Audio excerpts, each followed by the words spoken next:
to Paranormal 411, coming to you from an undisclosed location deep within the Appalachian Mountains, with your hosts David Reagan and Jason Scott, bringing you the unknown. You're listening to Paranormal 411.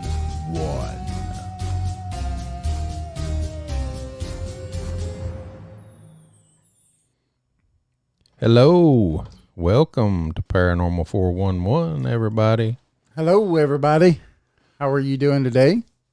Tonight we got a great show lined up for you. We're going to be talking with Miss Lori Hines. Oh, yeah, this is great. Oh, yeah. I love talking to Lori. So, it's your turn. Well. We are live on Spreaker. We're also live on Facebook and YouTube. Hey, and if you're looking to find us, you can do that at paranormal411.org. You can find us on Paranormal 411 on Facebook, YouTube, and Twitter.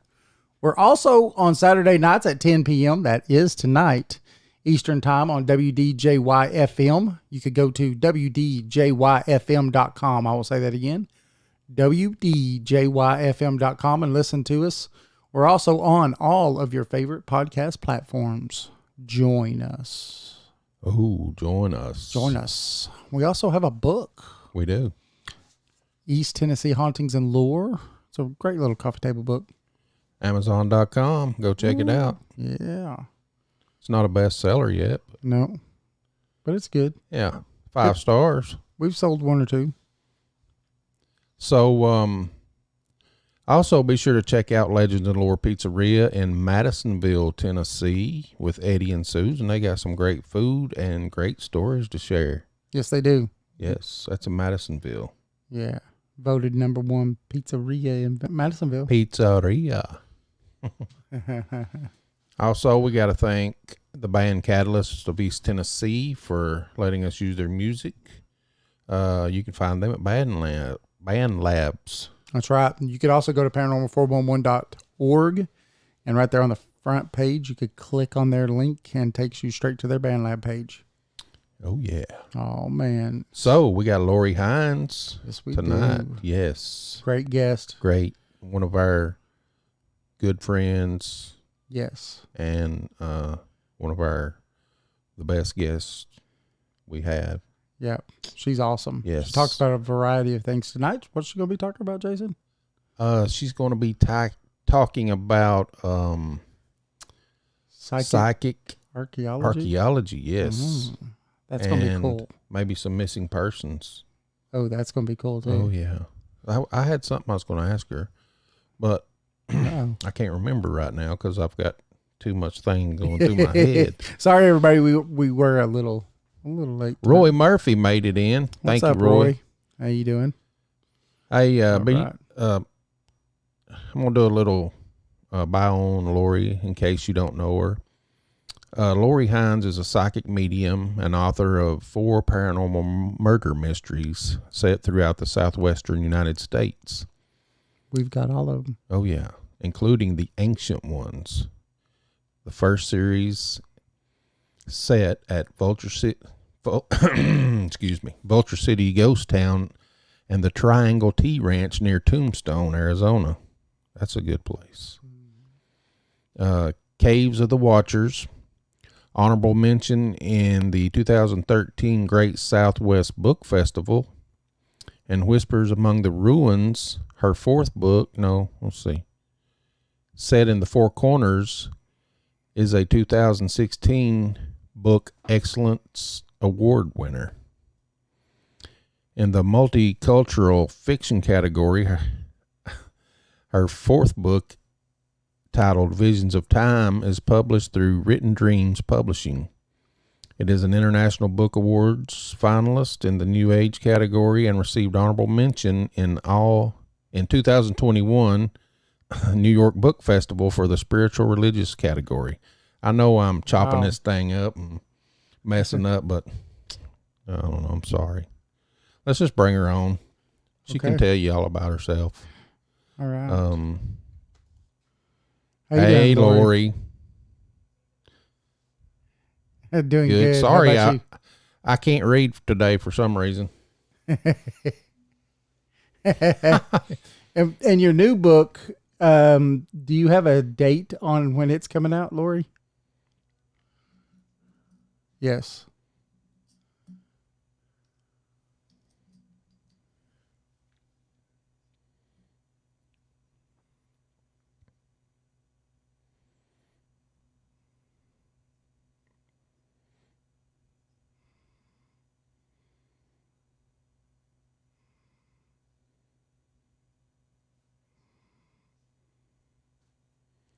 Awesome.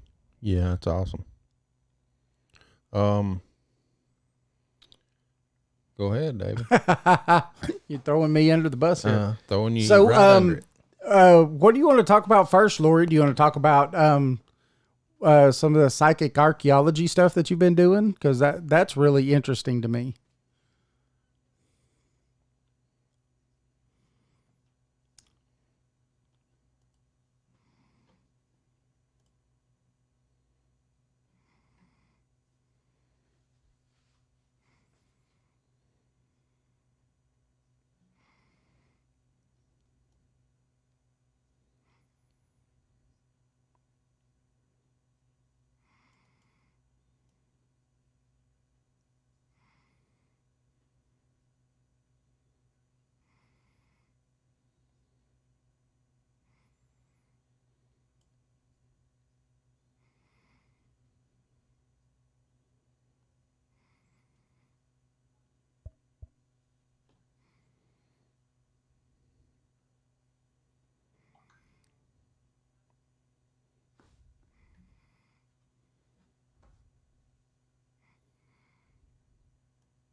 Right.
Right.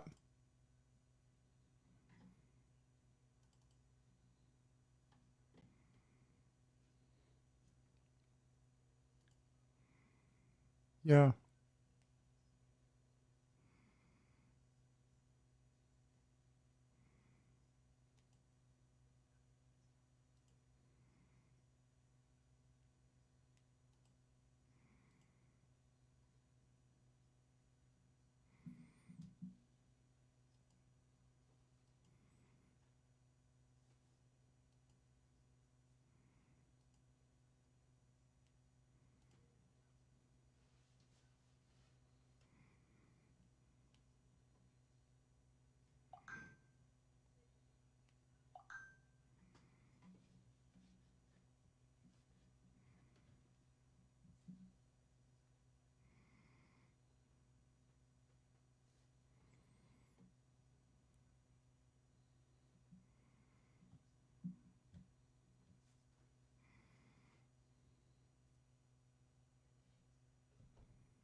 Right.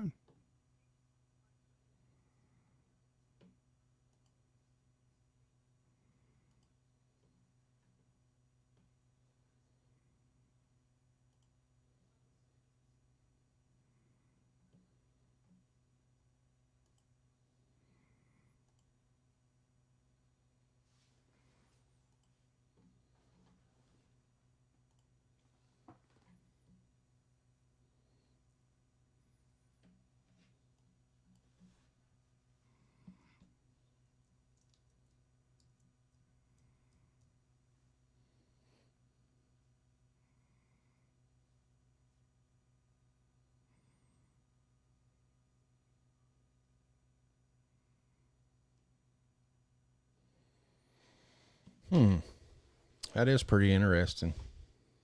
Yeah, I think that would be pretty neat to be able to go out to a site and kind of feel what was there before, and also kind of get a line. I mean, can you help them at all in knowing where to dig and things like that too, if it came down to that?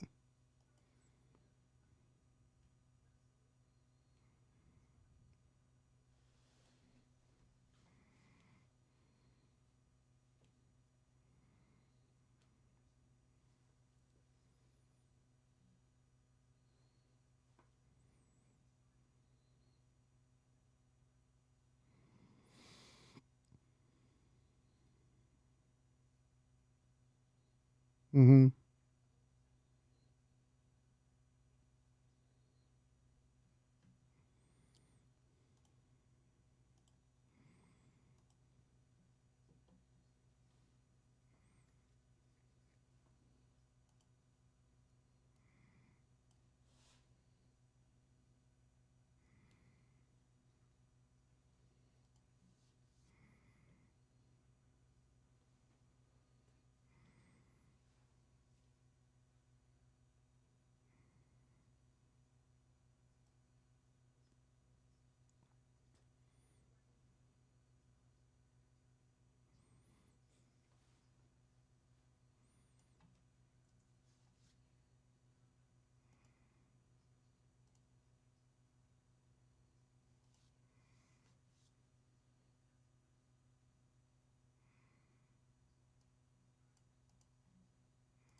Mm-hmm.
Mm.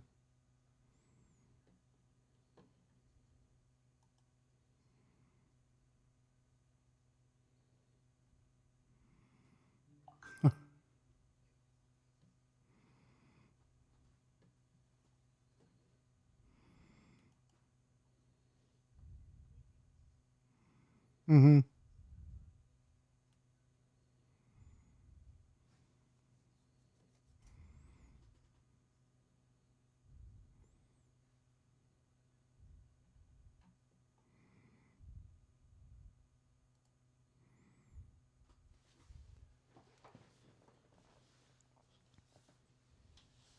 Mm-hmm. Yeah. So, him meeting him has got you into actually getting to do that stuff. You also talked to me about going into his museum and doing a lot of stuff for him too. There, right?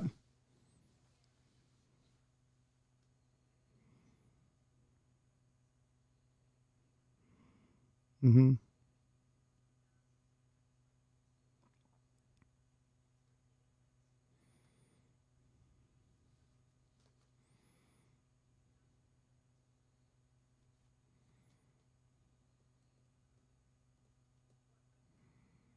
Mm-hmm.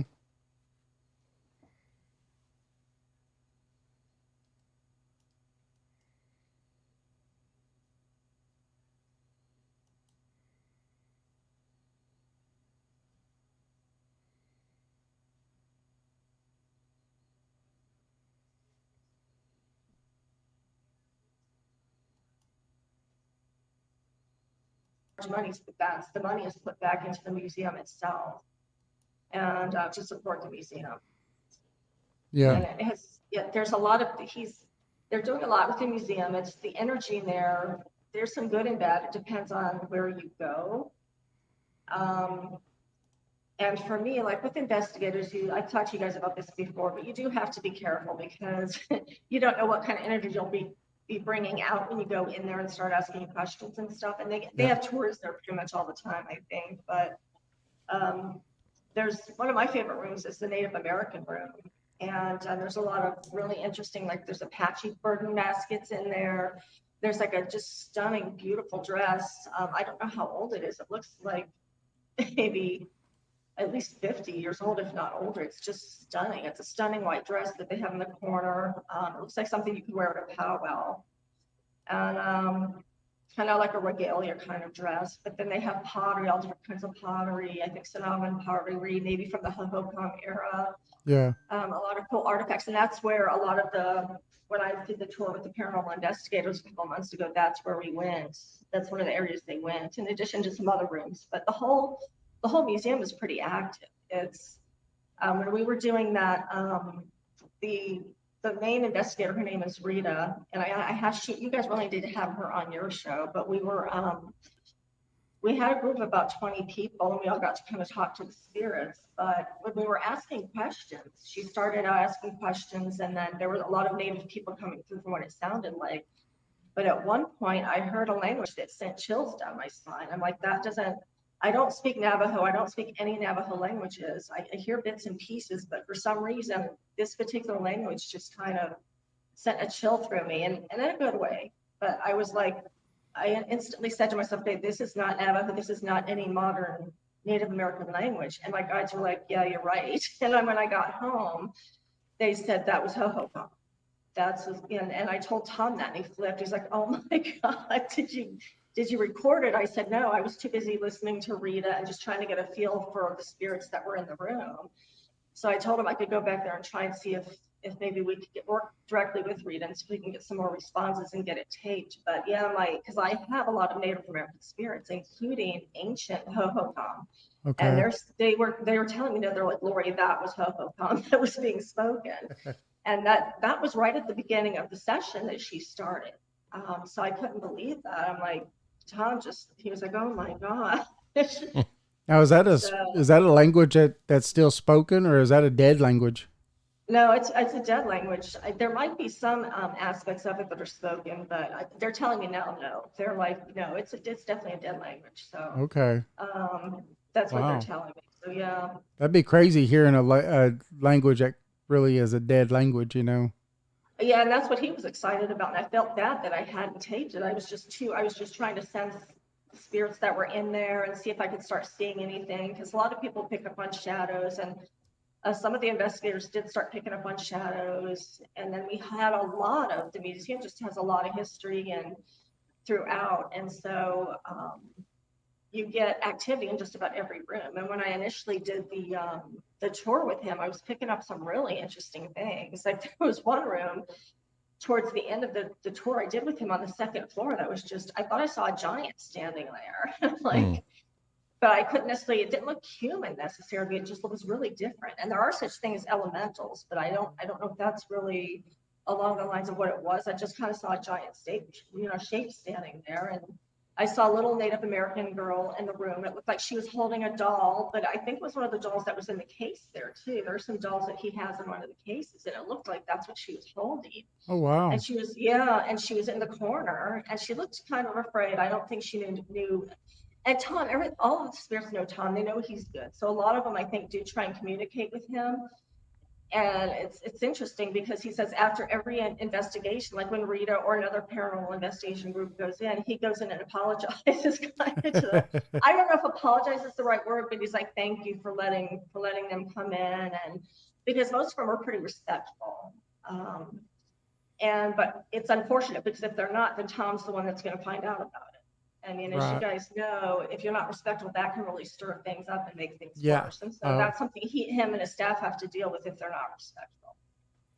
And he's actually pretty intuitive himself, so he will know that. And then I'll usually let him, and I'll be like, "Yes, this happened or this happened. So you might want to not let those people back into the museum," that kind of thing. So, but most of the time, they're all very respectful because they know that.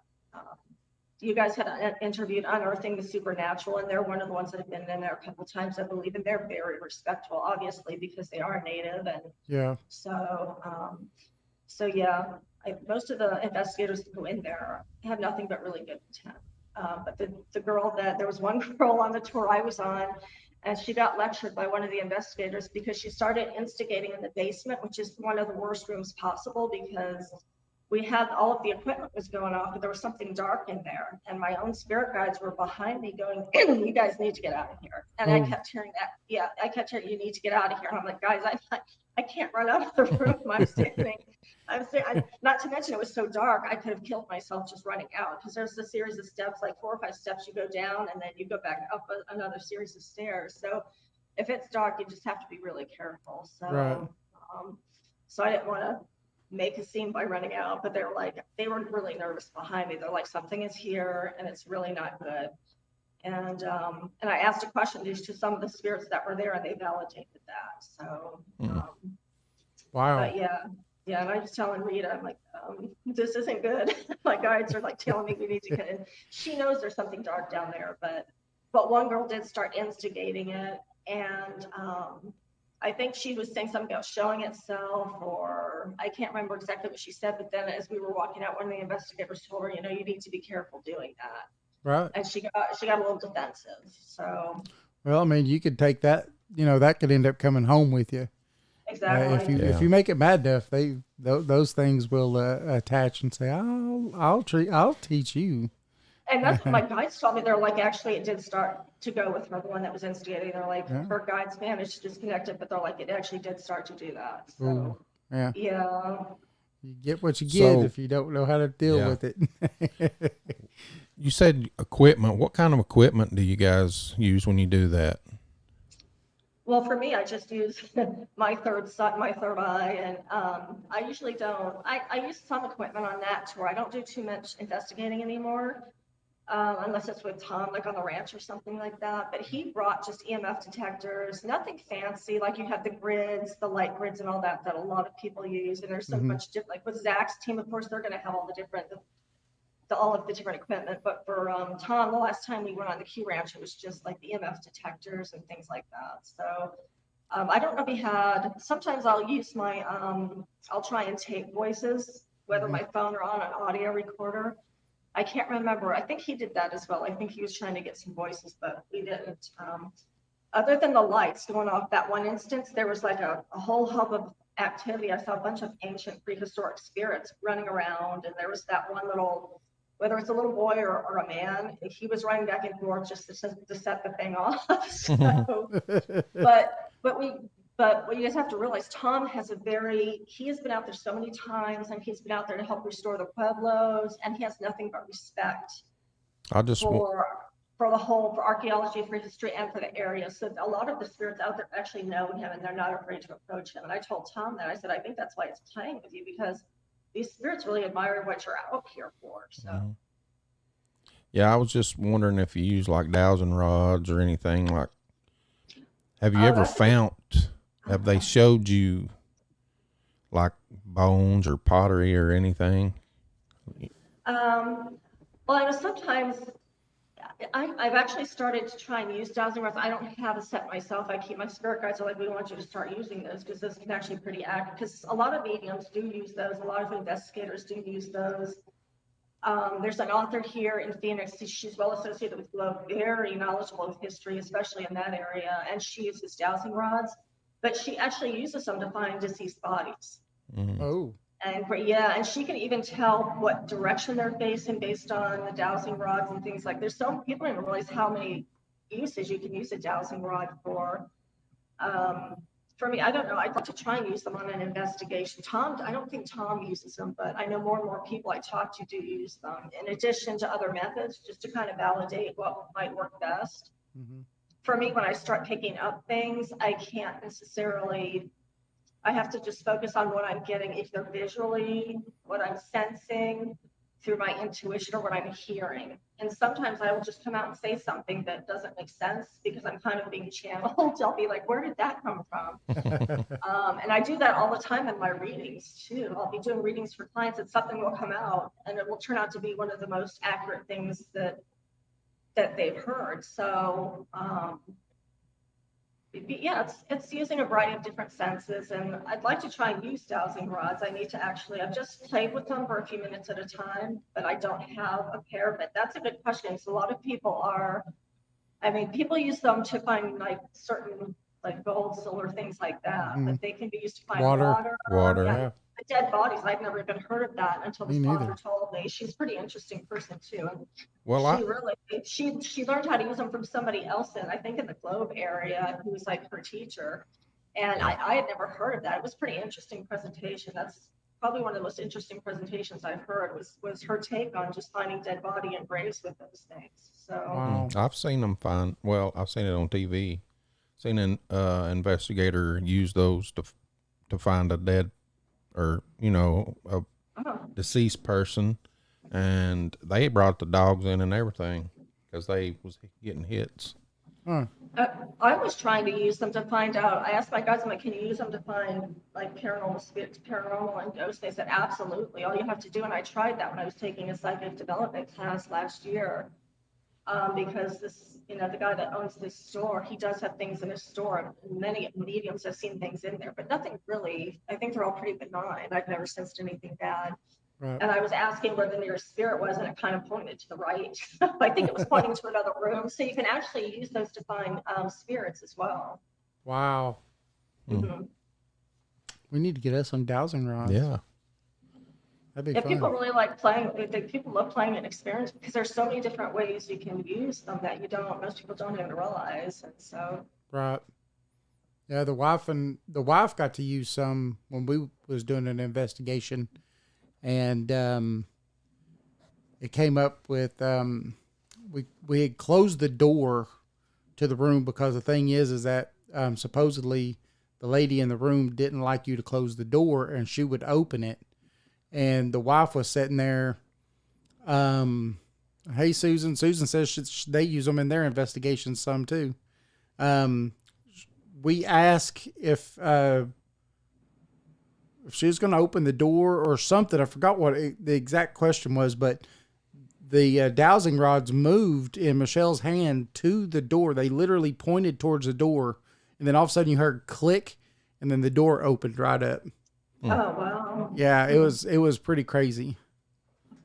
Yeah, we didn't use them. Like during that, she kind of explained to people what she used them for because I think they do use them in a lot of their investigations. But the night I was there, it was like a 2-hour tour. And I don't remember using them too much. I think she just introduced them and said that how they use them. But they have a lot of good equipment. This group is one of the best paranormal groups out there.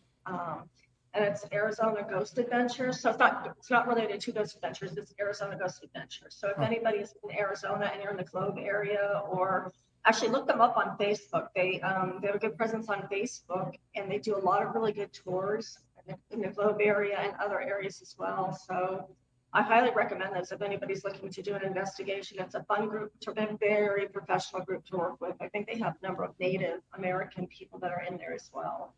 Oh, wow. Very professional group. I mean, these guys do not taunt. They don't do anything like that. They'll actually, like if there's 10 people in the tour group, they'll actually ask each one of us to maybe ask a question. And they were all very respectful, and that's what they tell you. Just be respectful. Don't do anything to taunt, because something could follow one of the members of the group home or yourself. You just don't know. So Right. people think, yeah, you can go out and have fun, but you still have to be careful. I mean, you're dealing with the other side. You just don't know, I mean, I know what's around me, but if I ever did that, my guides would kick me in the butt. I'd feel it too. I know better than to taunt. I've just heard too many horror stories about that. Even if you don't, I've heard of instances where people have been respectful and you still bring stuff home. It's just, Yes. It's one thing. It's all about energy. I keep telling this people, I tell my clients this, I tell when I do interviews and workshops, I tell people this, it's all about energy. You could have something, whether it's bad or good, that, that might attach itself because it relates to your energy, or it's, or it's just drawn to your energy. Or if it knows you're a medium or have abilities, it might be drawn to you to try and give you a message or to help. A number of different reasons, or just to torture you. Who knows? You just have to. So yeah. Yeah, Susan's in the chat room, and she's like, "Yeah, you never taunt them, and you better be respectful because they will attach to you." Susan does a lot of investigations and stuff. Her and her husband own the Legends and Lore Pizzeria there in Madisonville. And yeah, when you come up, I'm gonna take you over there to meet them because you'll love those guys. They're awesome. Yeah, and Susan, I've been hearing stories about your store too. My guys have been giving me updates about your place, but nothing bad. I pick up a woman's presence in their restaurant. I keep picking that up. So yeah, I can't wait to meet those guys. Yeah, I think you're right though. When it comes to doing any kind of investigations and stuff,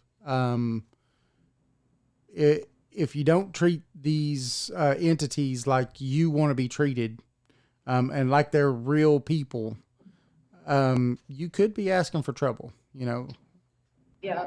Especially, I don't know if it's more with residual or the intelligent. I would think the Yeah. intelligent prospect Intelligent. would be more inclined to stick to you, Yeah. whether it's bad or good.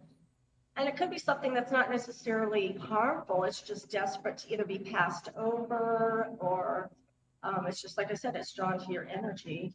Yes. I've had Native American spirits that I've passed on who've actually become my spirit guides. So Mm. I thought that was kind of interesting. And my guides will be like, okay, you've got a ghost with you. And sometimes I'll hear them at night. I'll hear either I've heard help a few times and it sounded like it was underwater. I've heard my name called. I've heard things walking around my bed. Sometimes I'm starting to get to the point where I actually hear my spirit guides and I see them. I keep hearing female spirits, and my guide's like, no, it's us you're hearing because your abilities are getting even stronger and the veils are getting thinner. So people who didn't necessarily even believe in spirits are starting to. Yes. I've got so many people lately, and I'm sure you guys have, and Susan and your listeners, where they say, oh, I never used to believe in this stuff. Now I'm having my own experiences. And sometimes my clients will be people like that. And I'll just pick up, okay, are you starting to see this man or this woman? Or did you know you have a portal in your house? Or I'm sensing energy. Did you know you had this stuff? And they look at me and they're like, yeah, you're right. And when I start describing who they are, they're like, oh my gosh. So, but it's nothing they necessarily did. A lot of times when you have to realize you could move to a really nice house on a nice piece of land, and it could be a newer house, but the land is old, and then you therefore adopted. You might have a new house, but because of the land, you kind of adopted something that's with it. So usually when clients come to me, I'll pick stuff like that up, and they might ask me, how do I deal with this? Most of the time, it's nothing really bad. Because if it is, my guides will be like, no, they need to get a medicine man in there to do a cleansing because what they have is not good and it's just going to get worse. Wow. Most of the time it's good. And what's interesting is, I mean, it's really fascinating, is that a lot of times people will move into a home and they'll feel like, David, you said you were drawn to your home. Yes. You and Michelle both knew that was yours before you even walked in the door. And I hear that a lot from clients. And I'll be like, yeah, but part of that is because you've got a certain presence in there, whether it's a spirit that was associated with land is a lot of times how it is. And I'll be like, that's kind of what was drawing you in because it knew you were coming and it was drawn to your energy and it wanted you here. Yeah. It wanted someone in the house that knew that was going to take care of the house and that it could kind of relate to. And so those spirits with the land actually become spirit guides to the people that live there. And so when I see on things on TV that's like psychics, trying to get rid of certain spirits, I'm like, well, bad spirits, yes. But if you've got, a lot of psychic mediums pretty much agree that if you've got benign spirits that are actually helping you and acting as guides, you definitely want to keep that energy. Right. Because if you do have portals in your house, and I can usually pick up on those and see them, you've got some portals are pretty well monitored, meaning angels and guides will make sure nothing bad comes through. But there's some portals where that's all that comes through. And so people hear the word portal and they think, oh, that's bad. I'm like, no, not necessarily. I can pick up on those without even being in somebody's house and tell them where it's good and bad. So, and I can sense kind of what comes through. So just because you have portals doesn't mean you need to freak out or you have anything bad. A lot of times those are really well monitored so that all that's coming through is good stuff or protective stuff. Okay. Wow. That's, I mean, for me, when you talk about like protections and stuff, are there things that you know of that are pretty good to be able to do stuff like that? Say you go and buy something and then all of a sudden crazy stuff starts happening at your house because it's, you bought it at a yard sale or, or anything like that. Absolutely. Antiques, yeah. And that's kind of one thing I've been wanting to get into is I tell people, if you buy an antique or before you buy one, really think about that because I can go into an antique store like I did in Globe. I checked a few out and my guides were like, there was some really just beautiful, like antique African art. My guides were like, yeah, no, don't pick that. I'm not picking up anything. They're like, Lori, we're telling you, put it down. Sometimes I find they mess with me, but they usually don't. They'll kid with me, but not like that. They will not joke about stuff like that. And so I can usually tell somebody, even without touching it, if they call and say, okay, I've got this antique, I can usually tell them, okay, yes, that's what's causing the problem, or no, it's not, or it could be in combination with other things. I think the majority of antiques really are okay, but even if you're not a psychic medium, you should, a lot of people tell me I'm not a medium, but I know, like, I looked right at it and just something didn't feel right about it, yet they still took it home, whether because their husband wanted it or their kids. So you just have to really trust that. Mhm. And there's some interesting antique stores, and there's a lot of really amazing stuff, but yeah, you just have to use that spidey sense because it's not all, it may be a beautiful object, but it's going to ruin your life when you take it home. And people don't, somebody on Facebook asked a question, they were just getting responses to see different opinions, and they said, they were asking people, do you feel like objects can carry the essences of spirits, and do you think if you take that object somewhere else, will it carry the spirit with it? And I was like, yes and yes. Right. And there were other mediums on there. It sounded like they were mediums saying the same thing. So there's so much about the paranormal. We can't take advantage just because somebody has crossed over. Yes, there's residual, which is more like if you moved into a haunted house, a lot of it might be residual and might not necessarily be harmful, but you can have harmful intelligence. I mean, it's just, there's so much. And I sometimes wonder too, I just feel like I need to say this, is there much more than just residual and intelligent? And when I asked that question, I just heard yes behind me. So we have a tendency to classify, okay, just residual, and intelligent, meaning intelligent, we can communicate with. Residual, we can't. It's just part of the energy, a loop is what many investigators call it, the action that just keeps repeating. And my guys are behind me going, yes, there is. There's actually a lot more in between. And I'm wondering if, if you could have something residual, and at some point, can it act as intelligence? So, and I heard yes on that. So a lot of people might disagree with that, but it's one of those things I felt like I needed to say all of a sudden. So it's just, it's not as black and white as what we want to make it. And investigators all say, well, my purpose is to find out about life after death and to get all the answers. And good luck. exactly. We would, I think we'd be downright frightened if we did have all the, I don't think we're meant to have all the answers. Not while we're here. Exactly. And that's what bothers me about archaeology and scientists to a certain extent. I get that's their fascination with the cultures, but do we have to dig up every freaking artifact that's out there? No. Do we have to dig up every ruin? There are burial sites out there that, and I know exactly where those are at. I told Tom, I'm like, do you realize there's one right here? And so we don't, I'm not saying all archaeologists are out to do that. Right. I mean, you have to understand where they're coming from as scientists. They're just learning, we learn from the past. So not always. I don't necessarily agree with that all the time, but so I'm not saying they shouldn't be doing what they're doing, because they're rebuilding some of the pueblos, and in essence, they're rebuilding the past. Right. And I think a lot of spirits do like that, but a lot of spirits somewhere out there were like, I think most, when I asked them that, I said, how do you feel about the archaeologists being out here? And they're like, no, we're pretty cool with it. They're actually helping rebuild our homes and things like that. But they also told me, I can't remember if it was the shaman that was walking around out there, or I think it might have been one of the spirits that said, well, one of the archaeologists actually took a potsherd home. And I told Tom that. I said, I don't know how long ago this happened, but I think one of them seemed kind of upset about that, because I don't know if it's just one and you think, okay, it's one, because oh my gosh, guys, there are potsherds all over the place out there, of course, with the ruins out there. But I told Tom, I said, I don't know who it was, but I don't know if it's a regular archaeologist. There's a certain group that comes out there. But they just said, yes, somebody took one home, and that's a no-no. You don't, again, that could lead to an attachment. That's like if you go into the store and buy an antique, if you pick something up off the ground from a prehistoric village, well, be careful what the heck it is, because if something's attached to a piece of that pottery, and that's still out there, that hasn't officially passed on and is still earthbound, then you might take the chance of taking it with you. So with my guides, they're always like, don't take anything home from here. Or for me, I've been gifted a number of things, like the shaman I connected to was out there, and he was talking to me and just telling me. And what was really interesting about him, he wasn't even from the village. He told me, and my guides confirmed, that he actually came into the village. He just kind of appeared out of nowhere, near where the second part of that village was. And I don't even think the people there even knew where he came from. And I kind of got a vision. I think he had like skins around him and things like that. He was kind of a tiny guy, a little bit on the thinner side. I saw him as being maybe 40s or 50s. I didn't really see him as being old, but he had a really good presence, a really strong presence. I picked up on him in that one part of the village. But he just kind of came from nowhere and ended up in this village. It's not like he grew up with these prehistoric ancient people and then became, the medicine man. He kind of came out of nowhere. I kind of got a visual of him coming through a portal, like a time portal is kind of what I was getting. And so that's what was really interesting about that I really wanted to hear more about that.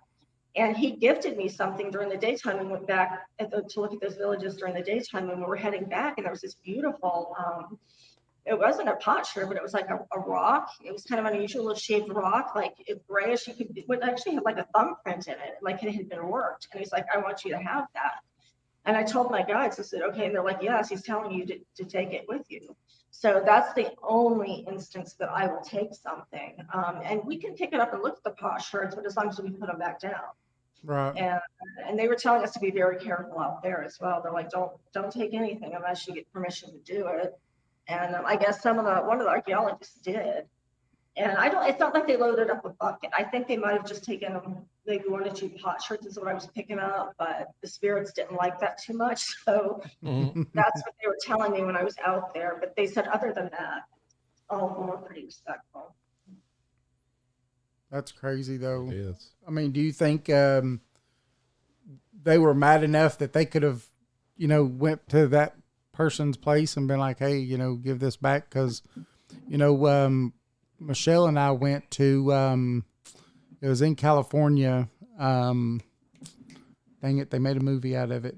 The Winchester Mystery House. Oh, yeah. And what was crazy about it is that we went there right after they made this last movie. And so we couldn't take pictures of anywhere inside the house. We could take all the pictures on the outside that we wanted. But they were telling us that people will come in and take pieces of the house, like just a piece of this, a piece of that, just little bitty pieces. And they'll start getting haunted at their house.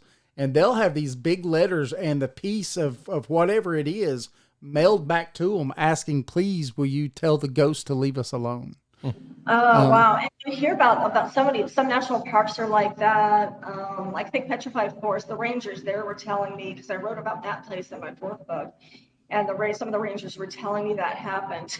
People would pick up petrified wood and then it would be sent back. So yeah, in the Hawaii volcano, I think it's Volcanoes National Park that happens with as well. So absolutely, because there's too many stories that you hear about with it where people return stuff. Right. Yeah. I didn't know that happened at Winchester though. I didn't know you could take anything there. You can't. Well, you're not supposed to. Well, is there anything to take from inside the house unless you take art? The problem was when the wife and I went, there were 2 different tours you could go on. They was about to close one of them down because so many people had been taking pieces of the wallpaper.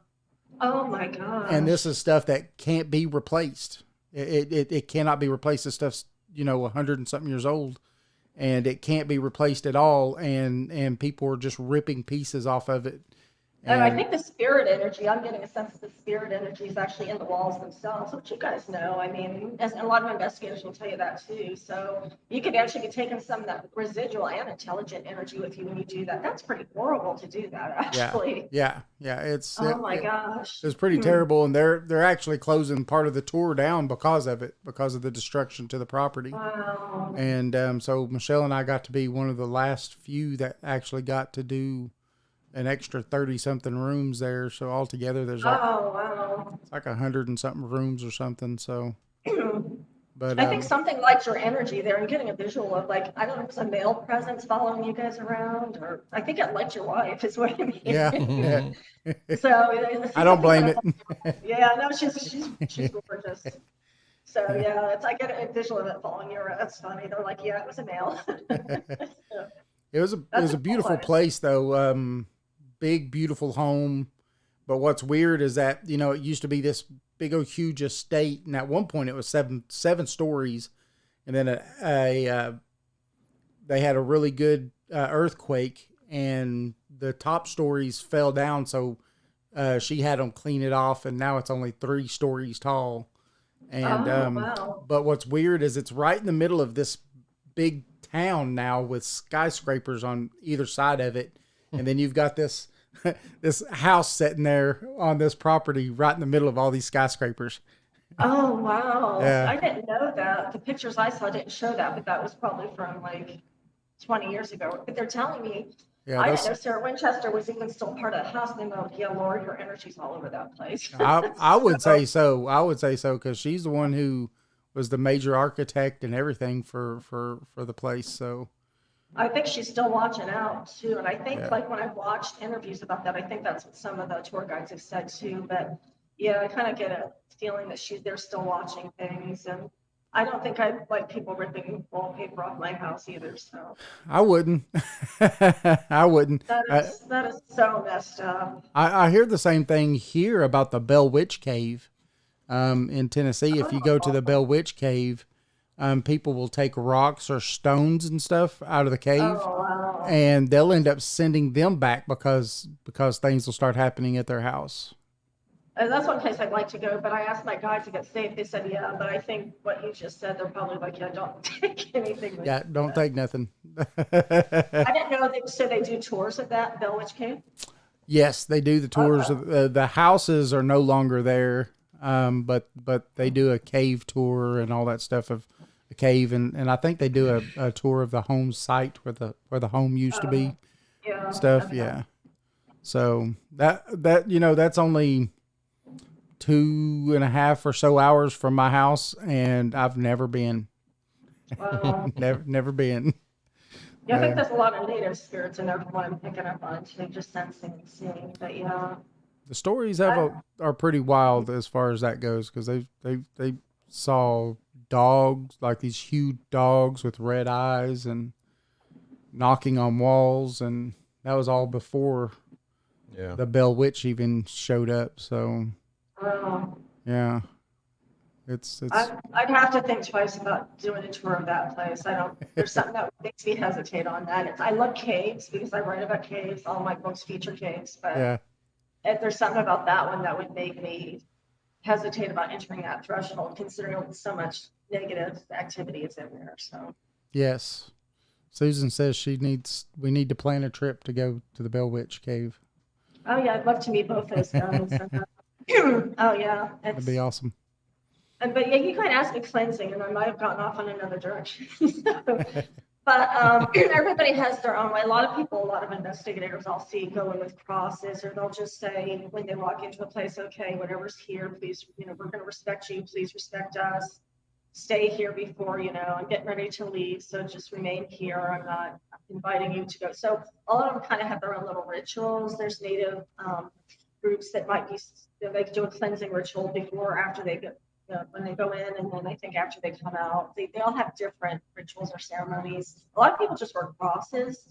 For me, I just ask my guides, I'm like, okay, I ask my angels to step forward and my guides, to make sure that I don't carry anything home. And sometimes when I'm leaving, I see them cleansing me. They'll be taking their eagle feathers or turkey feathers, and they'll be walking around me cleansing me. Yeah. So I think sometimes I don't know whether that's to prevent or if something tries to come with me. So if I see them doing that, then I'll know, okay, well, but then they give me a lecture like, oh, you should be doing that. I'm like, I do. But I usually just imagine, sometimes it's just as simple as imagining like a white light, a pure white light, or angelic lights around you, just imagining a bubble around you, a Right. protective bubble, and people don't realize how well that works. And that's what I do. I protect, so well, hopefully I train them to do that, but that's what a lot of people too that I talk to as well. Some of them are more religious will wear the crosses and things like that. Gotcha. Now, if you think you brought something home, is there something that you could do besides like saging or anything like that? I mean, could you? Well, it To the probably home? depends. Like a lot of times, I think I've heard stories where people have been, like it might only be temporary. Like you just have to say, okay, well, what are the worst things to do? I think in some instances, if you leave it alone, just ask it to leave and say, I didn't invite you to come here. Or sometimes it will happen, like what we were talking about earlier, if you kind of taunt things that are going to come home. I think a lot of times maybe a simple cleansing will help. Mm-hmm. But if it's something more serious, my guys will tell me, okay, we'll tell them they're going to get a hold of a medicine man or a shaman, that kind of thing. And even then, it's not, we've had conversations about this before, it's not guaranteed. You could have something that comes in and you might think you get rid of it, but maybe it's just dormant or stagnant. I mean, sometimes they have reasons to stay. If there's a lot of negative energy in the house, things like that, that could be attached to certain people who might be going through a lot of bad stuff. And so there's so many different scenarios. Some people try and cleanse themselves, which is fine. And I've talked to a number of people that can help with. Yeah, but you just kind of have to be careful to begin with. Some people just buy a house and they might already kind of walk into that kind of energy. Right. Again, cleansings do help a lot of times, but then it might only be for 3 or 4 months. And then they start to experience things again. So it's not, that's why I keep trying to tell people, don't talk, be careful what kind of antiques you bring home, because you just don't know what you're going to be dealing with. Yes. And most antiques I think are fine. But I usually tell people, they'll say, okay, well, I brought this antique home. Did that have something to do with it? And I can usually validate whether it did or not. Yeah. And I'm fortunate because I have the abilities. I can walk in. Sometimes I'll see energy around a certain object, or I'll see something standing next to it, or just something associated with it. So I have an advantage. But a lot of people do have really strong intuition. You just have to trust that. If you're looking at something and something tells you to walk away, you better walk away. And so with paranormal investigations too, we talked about this, guys, pretty seriously on the last show. I think it was last year, but you really have to be careful. So many investigators are out there, and there is a fascination with the other side, and I get that, especially being a medium. But with so many investigators out there doing this, and there's thousands and thousands of people getting into this, whether it's husbands and wives doing it by themselves, people going out on their own, or groups. Think about the energy that it's not surprising that more and more people are starting to experience things because there's so much more interest in it. And so of course some spirits are going to be happy to show themselves. Right. It's like, okay, well, you're telling us to show ourselves, so guess what, here I am. Right. And so then you might take it home with you. So I mean, I think it depends on your religion as far as what you want to do. Like some people might say, well, I don't really want a priest, I'll just try and do a sage myself. And then if that doesn't work, then maybe bring a medicine man or a priest, depending, that kind of thing. And even, a lot of medicine men are pretty strong. I know medicine men and women who would be able to help those kinds of things. So it's just, it's never any guarantee. And I think they would tell you that too. So. Right. Yeah, I know. I've talked to Susan and Eddie on multiple occasions, and they said that they'd go into a place to do an investigation, and Susan would be like, we just barely would get set up, and Eddie's like, we got to go. She's like, we just got set up. He says, we're leaving now. He just got this feeling, and he's like, gone. That's good, and that's glad that he has that and he's paying attention to it. Right. Well, I think you have to respect. Yeah. Well, I think if you're gonna dabble or do this in any capacity, then you need to be open enough to know that if you're feeling those feelings, you've got those feelings for a reason, and you need to hijack out for a little bit. I think that should be, some of the tools in your tool case when you decide to do stuff like that. And a lot of mediums, I don't remember coming across this, but some mediums that you see on TV, and it could be just the drama of it being on TV. The producers are asking for that drama, but they start getting sick to their stomach, and they're like, I've got to get out of here. And a lot of times, and that is true. It's not just necessarily for TV. A lot of mediums do. They might actually start experiencing feelings, whether, like, say there was a murder and someone was stabbed, they might actually start experiencing that pain.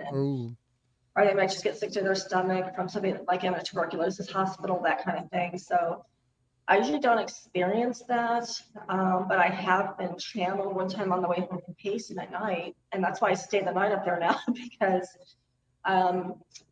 at first I felt like I was having a heart attack, and I had forgotten my phone. It was at home. And I thought I was literally going to have to pull off the road and call the hospital. And I'm like, wait, I can't. I don't have a way to call the hospital. And it would take them a while to get out to where I was. Right. And when I was fine. The further I started driving for like 20 minutes, I got really sharp pains in my carotid arteries. I was like, oh my God, this can't be good. It was really sharp pain. kind of like I was being stabbed, and my guides were like, "Yeah, your throat was being slashed." So Oh, Wow. Lord. I'm like, "Oh, that's lovely." I didn't know it. I didn't feel my actual throat being slashed. They're like, "No," but there was a male presence, channeling you, and that's what you were feeling. So, and that was at night. During the day, I've never felt it driving to and from Payson. It was just at night. So it's something. It might have been That's- residual energy, some kind Yeah. of roar or something, is what they were saying. Yeah. And I think it was from the left side of the freeway. As I was heading back, it's kind of where I get a visual of that's where it came from. But yeah, that was brutal. That's frightening when you experience that kind of pain and there's nothing around. And they're like, no, they just kept saying, "You're going to be fine. Just keep driving." They were like, "Don't stop." That's what they kept saying. "Do not stop. Just keep driving." So, Wow. but yeah, and I think you don't even have to be a medium to experience that stuff. Like Susan's husband said, he got that intuition and just left. So there are people who aren't even mediums that experience that kind of stuff too. And just really, I get the curiosity of it. We all want to know more about life after death, but I think I've learned a little too much at times. But yeah, it's you still have to be so careful. You just, because people think, okay, well, I've seen a child in my house, and sometimes I'll pick that energy up with people in their homes, and I'll immediately ask my guides, "Is this really a child, or is it something acting like a child?" And they'll be able to tell me what it is.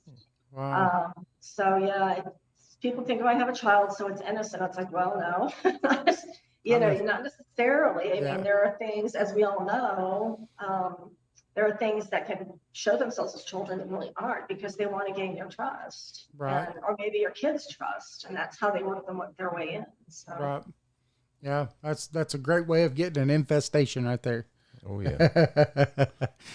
So if it's a little girl wanting to play with a little balls and dolls and stuff, get out of there. Remember my old house? Yeah, I left, didn't I? That was a little girl. I left, didn't I? You left. I didn't feel I lived right. there. I actually saw her though. So you stay here with that, and I'll be back. Yeah. Took Jason 2 weeks to come back to my house again.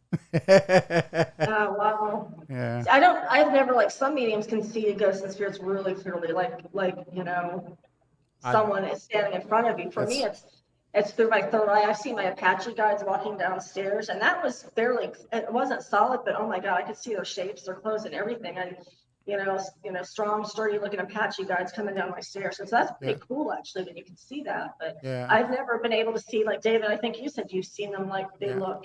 Yeah, just regular. I'm still not convinced it was a little girl. I don't know. I mean, so I saw her come out. What was weird is that I was sitting there, and it was Easter Sunday, but it was like 10 o'clock at night, and I see her walk out of a middle bedroom of my house in like this big green Easter dress, and she turns and looks at me, and I see her, and then I turn around, just kind of look at TV again, and I'm like, wait a second here, and I turn around, and she's gone, of course, but she was there, like I'm looking at Jason right now. Yeah, but the picture that was caught of her, oh yeah, is not good. That picture was pretty good. No, it's horrifying. I'm hearing it was really a little girl, but there just wasn't. It's not like a pleasant little girl. I don't know if there's not some kind of tragedy associated with it, but did you see her? Did she look bloodied or anything? I'm getting a certain visual here. So. No, every time I see a spirit or something, I see it just like looking at a regular person. Not like they were, I guess, when they died or whatever. They look like they were when they were alive. I've never seen them any other way than that. So yeah, they're saying she really was a little girl, so I don't bet there was something dark about her. So there was a male presence in the house. Yeah. Now, the male presence that was in the house, I don't know about, because Jason and I only got two really good EVPs from him. Not a whole lot of other stuff that we got. But Jason, I think he might. I'm hearing like thin, maybe. I don't know if he had light brown hair or. I'm sensing he's kind of young though. He wasn't a little boy. But I don't know, his late 20s or 30s. They're saying there's something about being in his 30s. But so yeah. But I don't think it was just those two there either. So It was an active house. yeah. I had a lot of stuff go on there. I did. Yeah, it was pretty good. I had fun. I had fun with me and that little girl would play a game almost every Saturday morning. I'd wake up, turn on the TV, turn on the surround sound system, and she would turn up the knob on the surround sound system to max. And I'd take the Oh, remote wow. control and I'd be sitting there going and turning it down, and I'd get about halfway down and it would go right back to max while I'm sitting there turning it down. And Wow. we would play that game for, I don't know, 10 or 15 minutes. And I would finally say, okay, we got to stop playing now because we're going to wake everybody up, and it would completely stop. Wow. Yeah.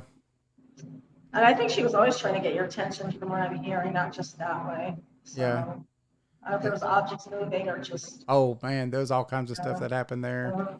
Okay. You'd misplace your keys I'm one of those people that I put something in one spot all the time and things would just be gone, and then they would appear back after you've already looked there 3 times for them. So yeah, there was all kinds of mischief stuff that was going on there. I don't think anything evil necessarily, but yeah, they're saying she really liked to get your attention. Yeah, she liked to play. It seemed playful to me, really playful. So. And I don't know if she's still there though. They're saying no, so I'm not sure what would have happened with her, but. Right.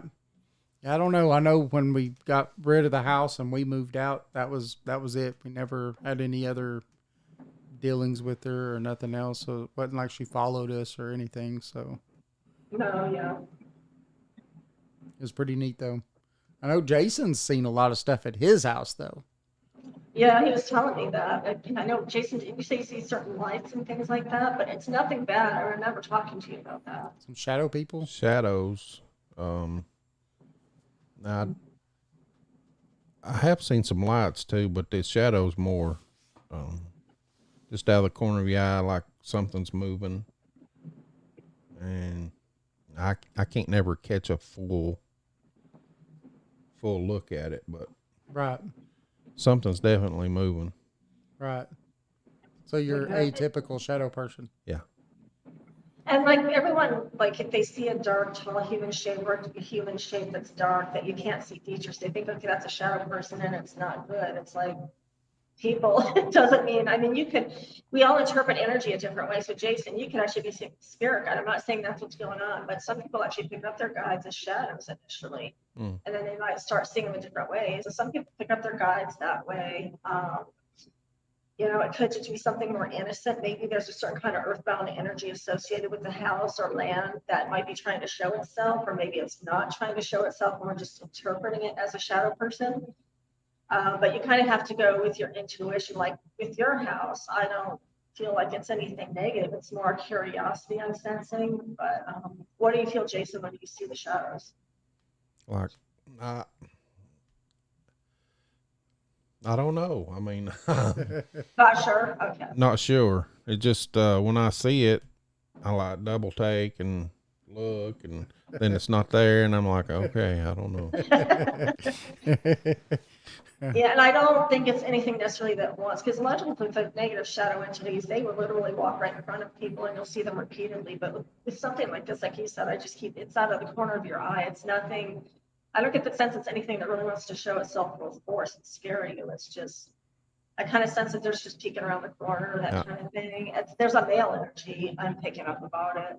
I have heard the like I would be in bed and there's like French doors through the office, and when I see a shadow from my bed, the doors creak when it zips by.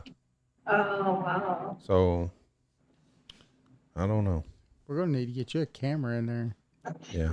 No, that's what I was going to say earlier. That's like when you guys ask what happens when people bring it home. A lot of times people, when they get something home, they're like, okay, I have to have evidence that it's here. And so I'm going to start doing voice recordings and I'm going to start taking video. No. I can say no 100 times. Don't do that, because it might be okay in some instances, but you don't want to take that chance, because you could be encouraging it to do a show for you that you don't want. Yeah. If it did a show for me, I'd be out of there. Yeah. Jason For would, sale. Jason be moving in with me. That's what would happen. Jason's like, Dave, I'm moving in. Nah, not necessarily, but Uh, I'd have to. I know my son, my littlest one, he would be gone. He'd go live I don't outside. blame them. Yeah, he can't go. Yeah. He's just like me when I was little. Yeah. Shadows can be scary. 'Cause like I said, everybody kind of, like we say, intelligent or residual. We can't just classify shadow people as all bad. Was it Mike Rickseker's show? They kind of mentioned there's some Yes. videos, there's a video on his show that talked about that too. And a couple of them even said they're Yeah. not necessarily all bad. We can't just classify shadow people as negative and that's it. I mean, it's not that simple. Right. So, Yeah. Yeah. I think it isn't never any good when you, start putting something in a category, especially when you're not really for sure everything about it, you know? So. yeah, there's no way we'll ever be able to know everything about the paranormal, nor should we. I mean, not until we cross over. And even then, I mean, my own spirit guides are like, well, we don't even know everything about what goes on over here. And we're, so, but a lot of people, I usually do workshops and I'll teach people how they can communicate with either deceased loved ones or their spirit guides because people don't understand. Yes, it's devastating. I have a good friend whose son passed over at 27 years of age, and he's been gone for right around 3 years now. And I called her when I found this out, and I was just free. I could not believe it. And I called to see how she was doing, which obviously wasn't well. But then right then he came in and started giving me messages about what happened. And he's like, let her know that what happened was an accident. I did, because they were really close. And so, but she knew that. She actually has really good intuition herself and she has abilities. So she kind of knew that. But Right. just being able to validate things for people, that's what I do with a lot of my clients. It's Right. just, sometimes it's remote viewing. Like I picked up one woman what her backyard looked like, and she was like, "Oh my God, that's that's exactly what it looks like." I just described the plants in her yard. And so it's interesting for all of us what comes up at certain times. Sometimes it will be remote viewing kicking in. Sometimes it's just what you sense. Sometimes a lot of us, we'll just find ourselves saying things to our clients, and it's like, where did that come from? But then they'll look at us and go, "Oh my God, that's right." So. It's just validation for a lot of people as far as being a medium and doing readings. Right. Hey, Lori, we're going to go take a quick break. Sure. And when we come back, you want to talk a little bit about some of the stuff that you're working with, trying to find missing people and stuff like that? Sure, absolutely. Okay. We'll be right back. You're listening to Jason Scott, David Reagan, Paranormal 411. Our guest tonight is Miss Lori Hines, author, right? Author, Psychic. Yeah, she's a very awesome person. Matter of fact, she's going to be coming up and visiting us here real soon. So, remember, we do have a book. You can find it on Amazon, East Tennessee Hauntings and Lore. Yeah, and if you're looking to find us, you can do that at paranormal411.org. You can also find us on Facebook, YouTube, and Twitter at Paranormal 411. Now, tonight at 10 p.m., we'll also be on WDJYFM. You could go to WDJYFM.com and listen. We're also on all of your favorite podcast platforms. So join us.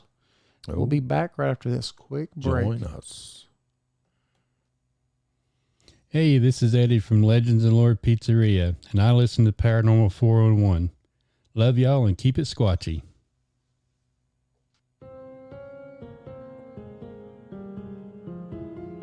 Thanks for listening to the show.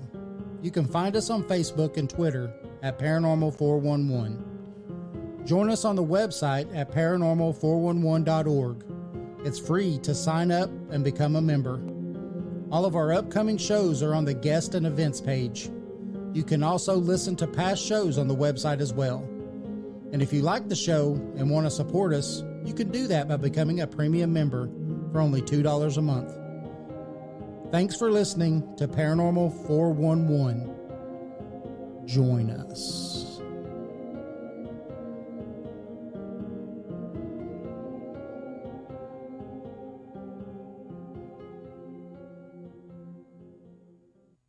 This is Jeff Reagan of the band Catalyst.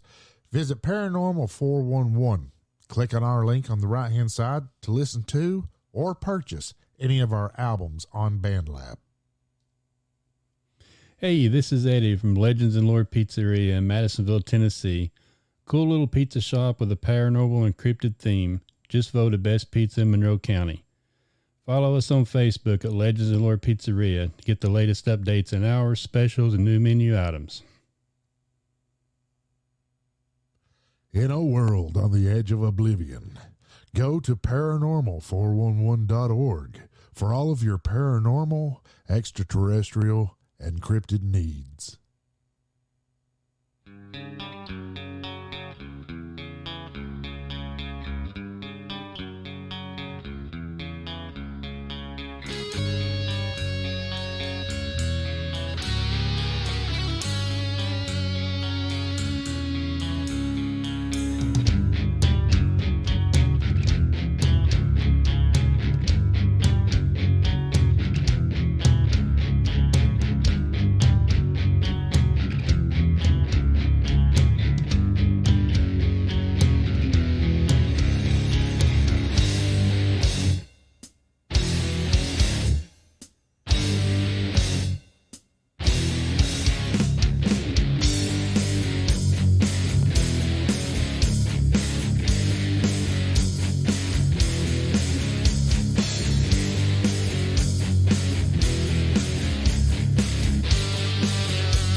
All right, we're back after that quick little break. Ooh, yeah. Want to thank Catalyst for letting us use their music. You can find them at Band Labs to hear all their great songs. Be sure to check out Legends and Lore Pizzeria too in Madisonville. Yes, absolutely. With Susan and Eddie. Definitely go check them out because Eddie will definitely have some great stories to be able to tell you. Oh, yeah. And, sometime in the next few months, we're going to be probably going live. And when we do go live, as far as on the radio, on WDJY FM, they're wanting us to go live. And right now, just my work isn't allowing it to happen. But when that happens, we are going to have a little segment with Lori during that time. We're going to have a little 30-minute segment with her where she comes on and talks with us and stuff. Right, Jason? Yep. That's going to be fun. So, you going to bring Lori back on? Yeah.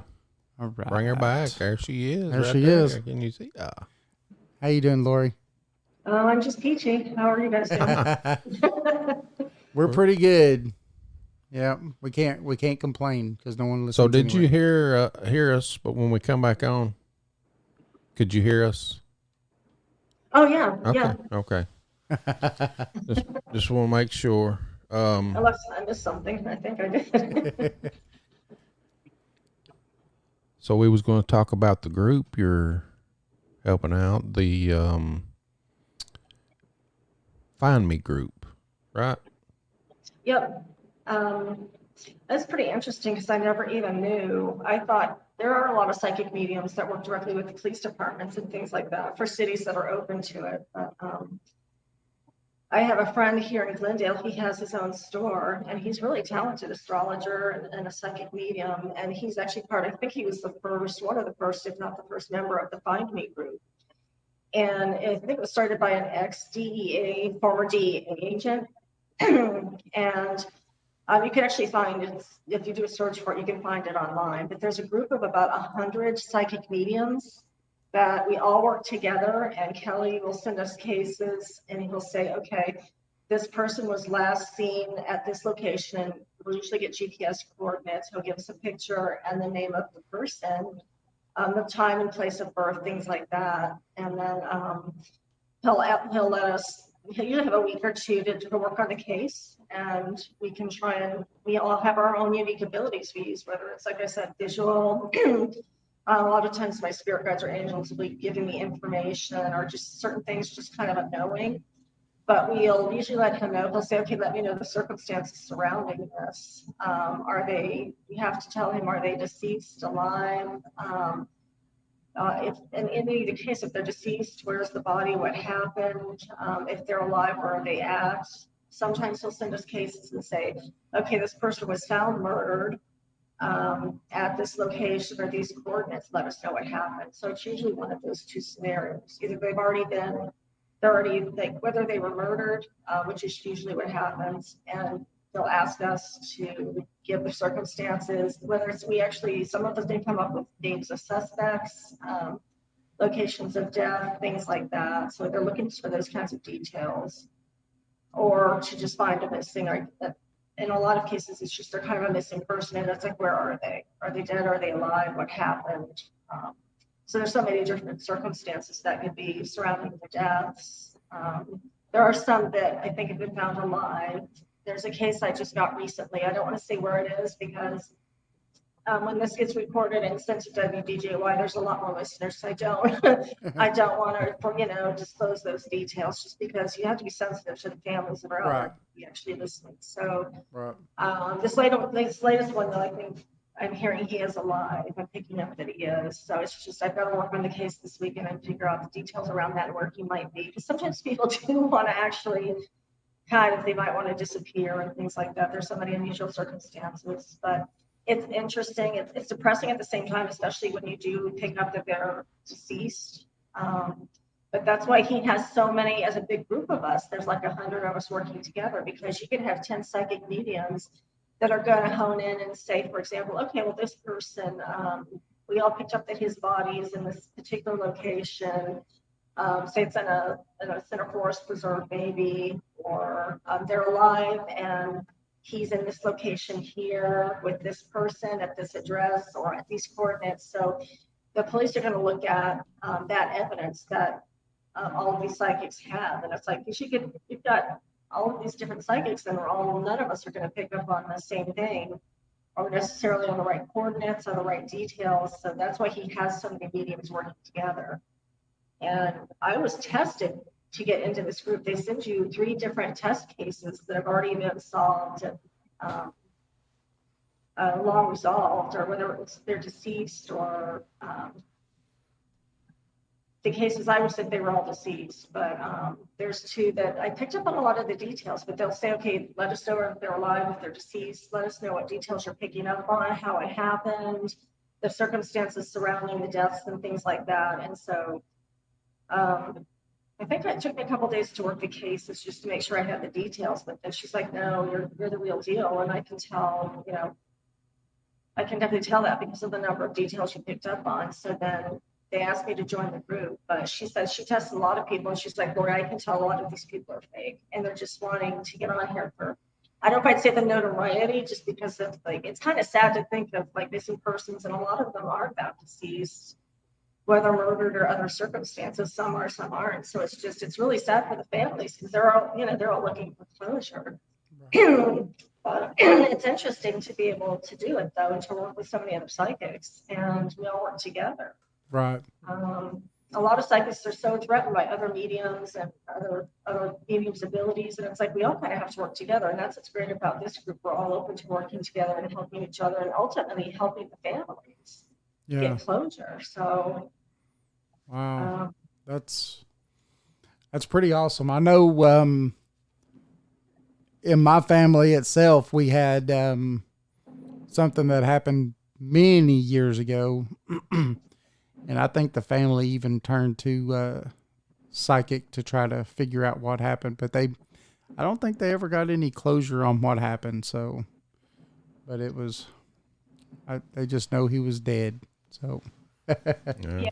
Some psychics are able to hone in. I've seen some shows where they can actually hone into a certain area, but even the most talented psychics, you can't necessarily pick up on all the details. You might pick up on some important stuff. Like with the last one I worked a couple of weeks ago, they just kept getting an image of a particular symbol. And I thought, is this associated with a branch or something? And my guys were like, no, but he needs to see this symbol. So I just drew it out in Word and sent it. I'm like, I'm being told you need to see this symbol. So I told him the details I was picking up on, and I sent him the symbol I was seeing too, which was kind of an unusual symbol. But it had something to do with the suspect who was responsible for this person's death. So that's all I can say. But yeah, they're like, no, they need to find her. So I got the symbol, and apparently this woman had, it wasn't just one murder, there were a couple. I got like a Black Widow scenario. So, but then again, another medium could have gotten something much different. So that's why having 100 working together. And then if you have even 5 that are picking up on a lot of the same details, that really helps the police, because they're like, okay, we should be heading in this direction, then just because we've got these amazing psychics that are all picking up on the same thing. So that'll tell them the direction to head in. wow.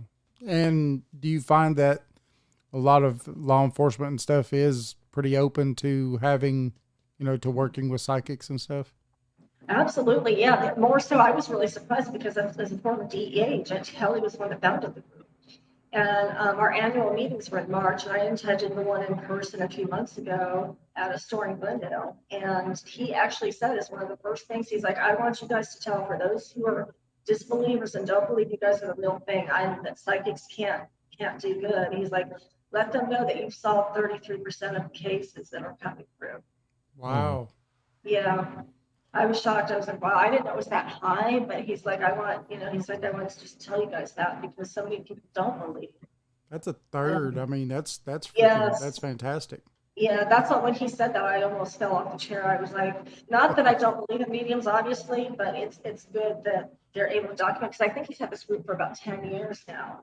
And there's so many talented psychics in this group. And I was told when I came in, they're like, well, you could be helping solve a case and you wouldn't necessarily know it. You're not always going to know the details and get confirmation, because it could take 10 years to find a body. You might never find the body of a person if they don't want to be found. So a lot of times you just don't know. You don't get that confirmation. And that's what's hard for me.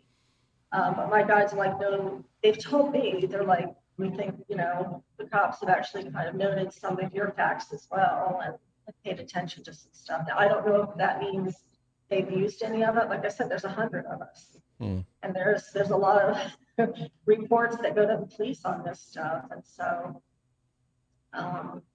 but that's what surprised me about this group when I first heard about the 5B group. And it's not just here in Arizona. I think Kelly was saying that there's groups throughout the United States that do something similar too. You do have some psychic mediums who might work directly with the police, but you have to realize there have been mediums. I've heard horror stories about how people have showed up. Suspects have showed up at a medium store and tried to kill them because of the amount of detail they were able to pick up on. Oh, wow. Yeah, I've heard a number of horror stories about that. So it's like, that's why a lot of mediums in this group prefer to do it this way. Not to mention, it kind of relieves the pressure, because if you get hired by somebody, you're not necessarily hired. I don't know if police hire psychic investigators, or I don't know if I even would want money for that, or if you just go out with them. I'm not sure how it works, but that's a lot of pressure as a medium. If you say, okay, well, I'm picking up that this body's here, or the person's alive and they're here, and it doesn't happen, and they've wasted a lot of money and resources to do that. Right. So in this capacity, I think a lot of us feel safer doing it for that reason as well.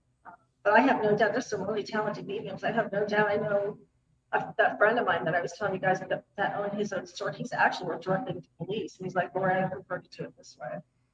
Just in a group. It's a lot less pressure, and it's just a lot safer to do in some ways. That makes sense to me.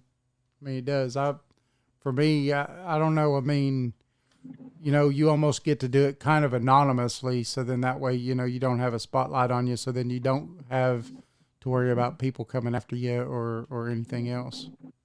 Yeah, and it's interesting because I like a lot of crime shows and stuff, but some of the stuff in here is pretty horrifying, and it makes you not want to get into a relationship. I'm like, oh my gosh, all these men that Do you, kill their men, or Just sometimes it's the opposite. My guys are like, Lori, oh my God, they're like, this is actually a minority. I'm like, I don't know. These are a lot of cases. So people get married and they're happy, and 20 years later, the wife is dead because it's like, oh my God. I need to stop watching shows like that. I don't. do you One weekend I was binging, but yeah, it's pretty frightening. do you actually communicate with the missing person, or is it your spirit guides telling you? Well, sometimes no, that's a really good question. Sometimes I do. I think one of some of the first cases I did, and I think I saw him come in. Sometimes it's in my dreams. I'll see scenes of what might have happened in my dreams. Like, I think it was a case that happened like maybe within the first few months of when I joined Find Me, and I had a dream of a lighthouse. And I didn't know at the time, even I hadn't even started doing the research on this case. And then it was a beautiful lighthouse. I think it was like red and white. It was cool looking. It was just kind of a flash, maybe for a few seconds, but I kind of kept seeing it. And I think I was seeing kind of water in the background, obviously, but there was a lighthouse. But then I got up and I think I started working the missing persons case the next morning. And they were telling me, like, well, he's in the Maine area. And so before I even looked at the details of where I don't know if I think he was from that area. But it was interesting because I saw the lighthouse first, and then I woke up the next morning and saw the details of kind of like where he was or where he was from. And so that kind of made sense as far as the lighthouses, because I looked at the GPS. Or what's that one? Google Earth. And you can actually get 2D and 3D visuals and home right into certain cities and exact locations and things like that. There were like lighthouses all over the place, and one looked actually similar to the one I saw in my dream. And I don't know if there was ever closure on that one, but I don't think I've heard anything about that. But so it's that kind of. Sometimes I'll get visuals in my dreams, and my guides believe that that's related to the case. And it could take 3 or 4 hours to work a case. Even my astrologer friend, he said it takes him 3 or 4 hours to do it. He's like, and he has to take 2 to 3 days to really make sure he's not getting any more messages and that he's got all the information he needs before he sends it over. It's a lot of hard work. You have to really focus on what you're seeing. You want to pick up as much detail as you can. And sometimes I'll come up with suspect names. I'll let him know names of what I'm getting of people that might have killed or at least known or been involved somehow in the disappearance, or if maybe they just know something. Sometimes I'll get names, sometimes I won't, but I usually get visuals of suspects and somebody that might be involved, and I'll just start describing that. But they do actually have software on the Find Me site. I wasn't able to access it, but some mediums are actually able to draw the actual facial features of the suspects. Oh, And they've wow. actually found, they've actually found suspects. There's this one guy that they said is really phenomenal at it. He was able to do that a number of times, and the police was actually able to make arrests based on sketch he did of the suspect. Now that's pretty fascinating Yeah. right there. Yeah, I just told my guys, I'm like, I wish I could kind of get to that. They're like, you do see the visuals, and I do describe the people, but it's a whole other level when you can take it to sketching yourself and actually being able to produce a picture that the cops can use to arrest somebody. That's pretty amazing. I think they said there was only 1 or 2 that could do that. And so, Wow. yeah, that's pretty cool. Yeah, that's pretty neat right there. I mean, you're talking about being able to get a full visual, and it's so clear that it actually brings that person to justice. That's neat. Yeah, I'm not a drawer. I'm a writer and a medium, but I don't to try. And I think that's why a lot of other mediums might not do it. But I had trouble accessing that software. I just couldn't get to it. So I don't, but I do want to try it. I need to have it figure out how to do it and see if I can at least practice. But I get a clear visual of what the person looks like, but Yeah, I mean, it's one thing when you're saying, okay, dark hair to the shoulders, it's thick hair, it's wavy hair, and then to bring all that detail into a picture is a whole nother level that really makes a big difference with whether they're going to find somebody or not. So, Yes, absolutely. Yeah, that makes sense. Wow. I mean, I think it's called automatic writing or something like that. sort of. I guess kind of. it could be Jason. Yeah, I mean, a medium could sit down and start seeing things and then start drawing the face. Mm-hmm. Or it could be somebody that he sees clearly and then, yeah, he just uses the software to create the face. It's just something that's etched into his mind as he's creating the face. I guess it kind of could be, Yeah. Yeah. Maybe the spirit or whatever showing them this takes over their hand, and I think that's automatic. That Ghost of Devil's Perch Yeah. show, that Cindy Kaza or whatever her name is. Oh yeah, she's really good. Yeah. No, she does that a lot during that show. Yeah. She'll go in Yeah. and start doing automatic writing and stuff, and it is pretty fun, awesome to see someone kind of do that, because then they'll come back through and see what she's written down and how it really correlates to other things that are happening, or Yeah. real people and stuff like that did exist, and it's like, wow, this is neat. And we all have our own rituals. That's kind of a good point Right. because, like Dave, my friend, that he actually does astrology, so that's how he focuses from that point. But he also has other other ways. I think he uses cards and stuff. So Okay. for me, I have a crystal ball that I use. I'll sometimes, yeah, I will have visuals that go from my third eye into the crystal ball, and it's kind of a combination. Sometimes I do automatic writing as well. I'll take notes on what I'm hearing or visuals, things like that. A lot of us do meditation to see what we get. Sometimes I'll get things in dreams, and then I'll start writing it down when I wake up the next morning. But it's just figuring. I have vivid dreams all the time, so it's figuring out, okay, what part of that might be related to cases. But my spirit guides usually tell me, okay, that bit of information is something you're going to need for an upcoming case. Well, I had the most vividest dream the other day. I mean, I thought it was real. I wonder if you could interpret it for me, maybe. I can try. I'll see if what I'm hearing. I'm not a dream interpretation expert, but I can let you know if I hear anything. Okay, about it's about aliens, of course, but not surprised. this was real to me. I mean, I was on the porch, and my family, all of my family, dad, family, everybody was in the house, and I see this big, huge orb that's got all different colors in it coming, and it sort of just sets over a building. So I go out off the porch and start looking at it, and this thing, I don't know if it was a robot or what, but it shot something at me and hit my arm, and I fell down on my hands like I was doing a push-up, but I couldn't move. And this little kid, then a kid came over, looked human, was messing with my head and doing some stuff to my head, and asked me if I could feel that or move or anything. And he gave me this little button and put it on my shirt. And and then I'm serious. This was real to me. Right. And I asked him, I said, can I come back? Cause I figured they was going to take me somewhere. Right. And he said, well, I can give you a tour and you can come back. And then he left, and there was these two dogs or some kind of animal at my feet, touching my feet, making sure I could move again and everything. And so I don't know, I can remember every bit of it. But so no, that is pretty interesting. And when you get vivid dreams like that too, I never remember my dream. I get vivid dreams all the time, at least a couple times a week, and a lot of them involve spiders because that's one of my animal guides, but that's another horrifying story. But Jason, for you, because you guys talk about like Bigfoot, and Bigfoot a lot of times is tied into the UFOs and things like that. And I keep getting messages from my guides. I have actual otherworldly beings as guides that I can see them.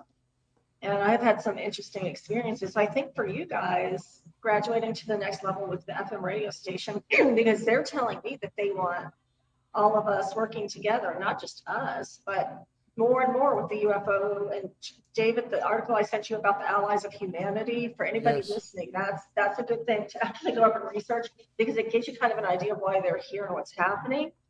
I kind of hear a different perspective on it when I was reading the articles, but my guys went overall, that's kind of, what's happening. But it was pretty interesting series of articles. But I think for you guys, that's what more and more people are supposed to be getting messages out about. That's what these allies or otherworldly beings are wanting to tell us, why they're here and kind of what's happening. It's not like there's going to be, people, there's already an invasion. It's happened already. It's not like we're going to be, it's going to take weeks or days to destroy us. It's if these guys wanted to destroy us, poof, we'd be gone. Earth would be gone.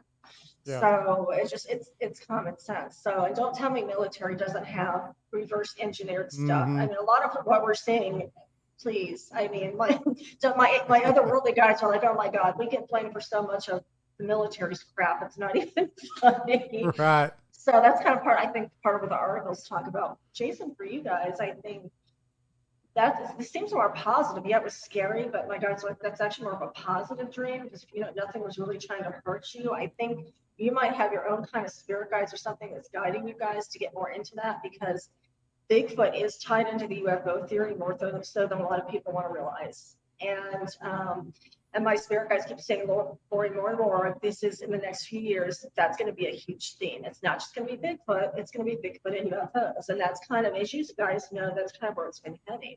But there's something they're saying that's going to take that to the next level. So maybe that was a sign that you guys, I know you touch on UFOs, but maybe that's more of a sign for you about where you're supposed to head more with the UFO thing. I felt when the little kid was there that I felt compassion for me, because I was like I was, and then it just felt it felt love, really.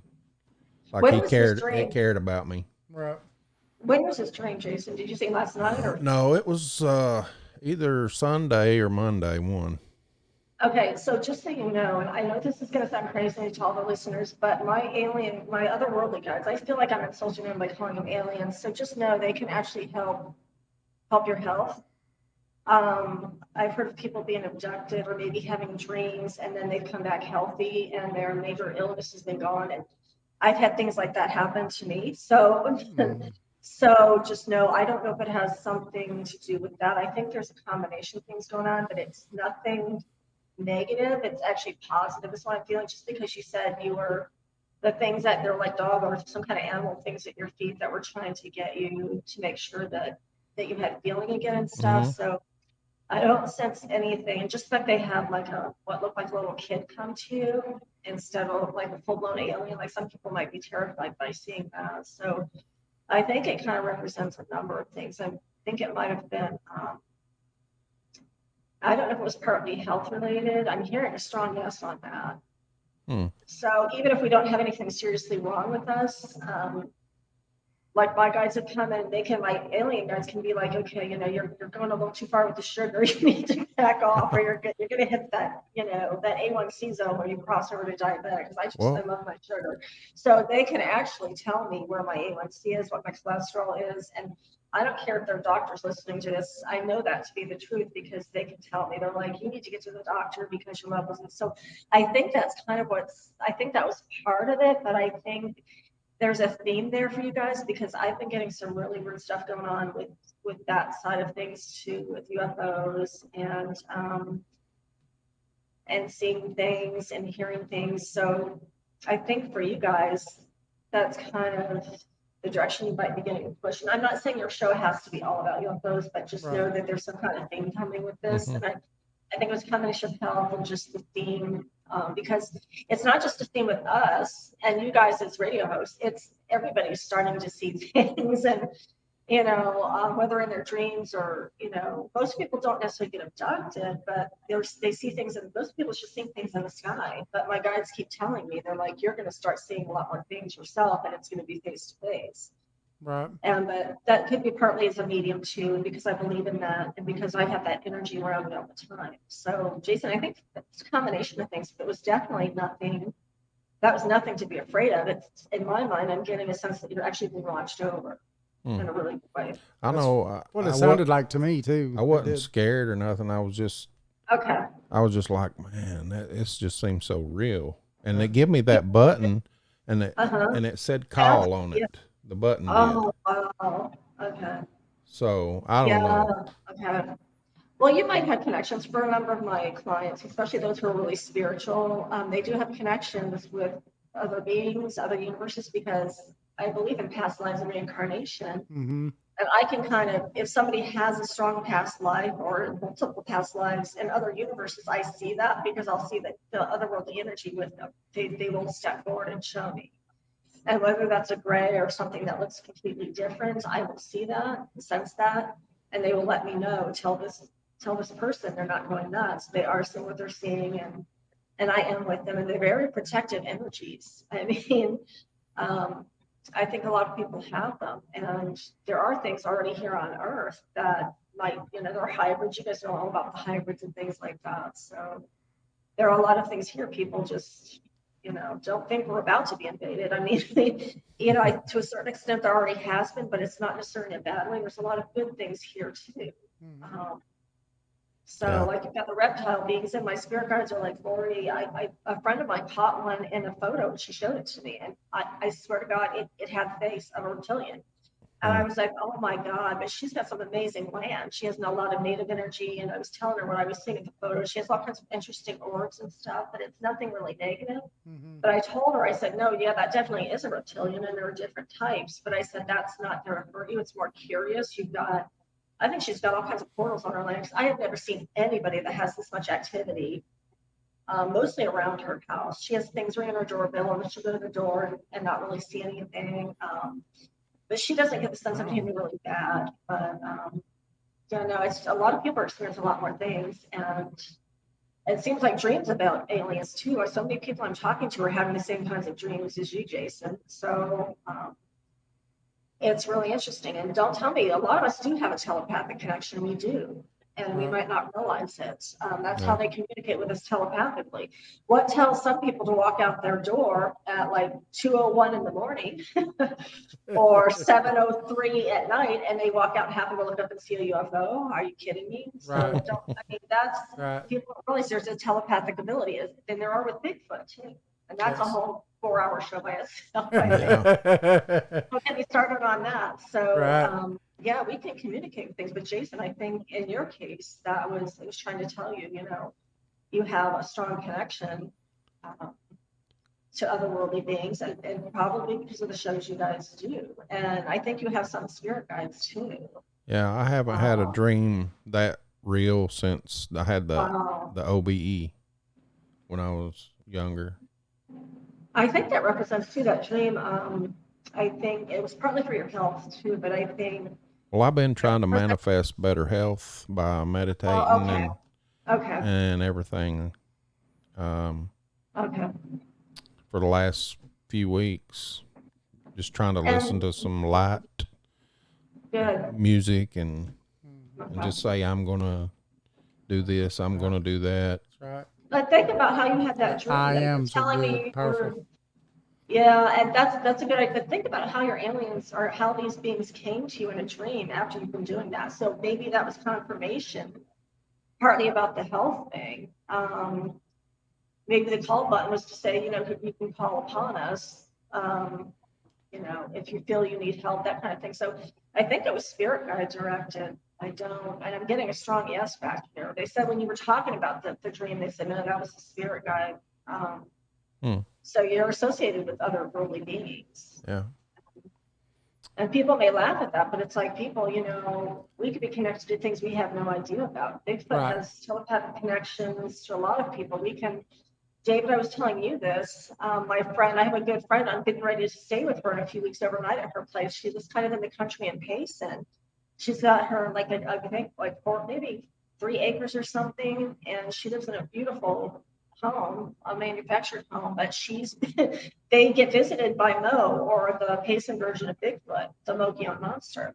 And she's had experiences with Bigfoot, and her telepathic. She actually has a telepathic connection, and she didn't know it. And I said, yeah, because she was telling me that there's a tree she was talking about. It was really rooted into the ground, and I guess it wasn't in the best health, so she was wanting to get rid of it.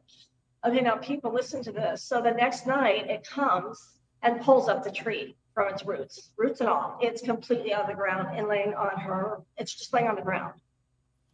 And this is a day after she thought to herself, I think she might have told her husband, I really want to get rid of this tree. We need to how am I going to do this? It's going to cost a lot of money. What do I want to do? So the next day, this thing comes and uproots her tree.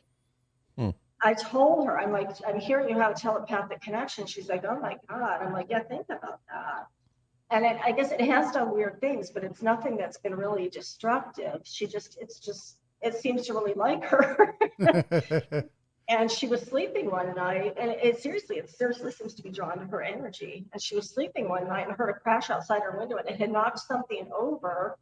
And then when she went outside the next day to see, she's like, Lori, you could tell it had been laying there. So she was inside her house in her bedroom sleeping, and right outside her bedroom was this thing sleeping.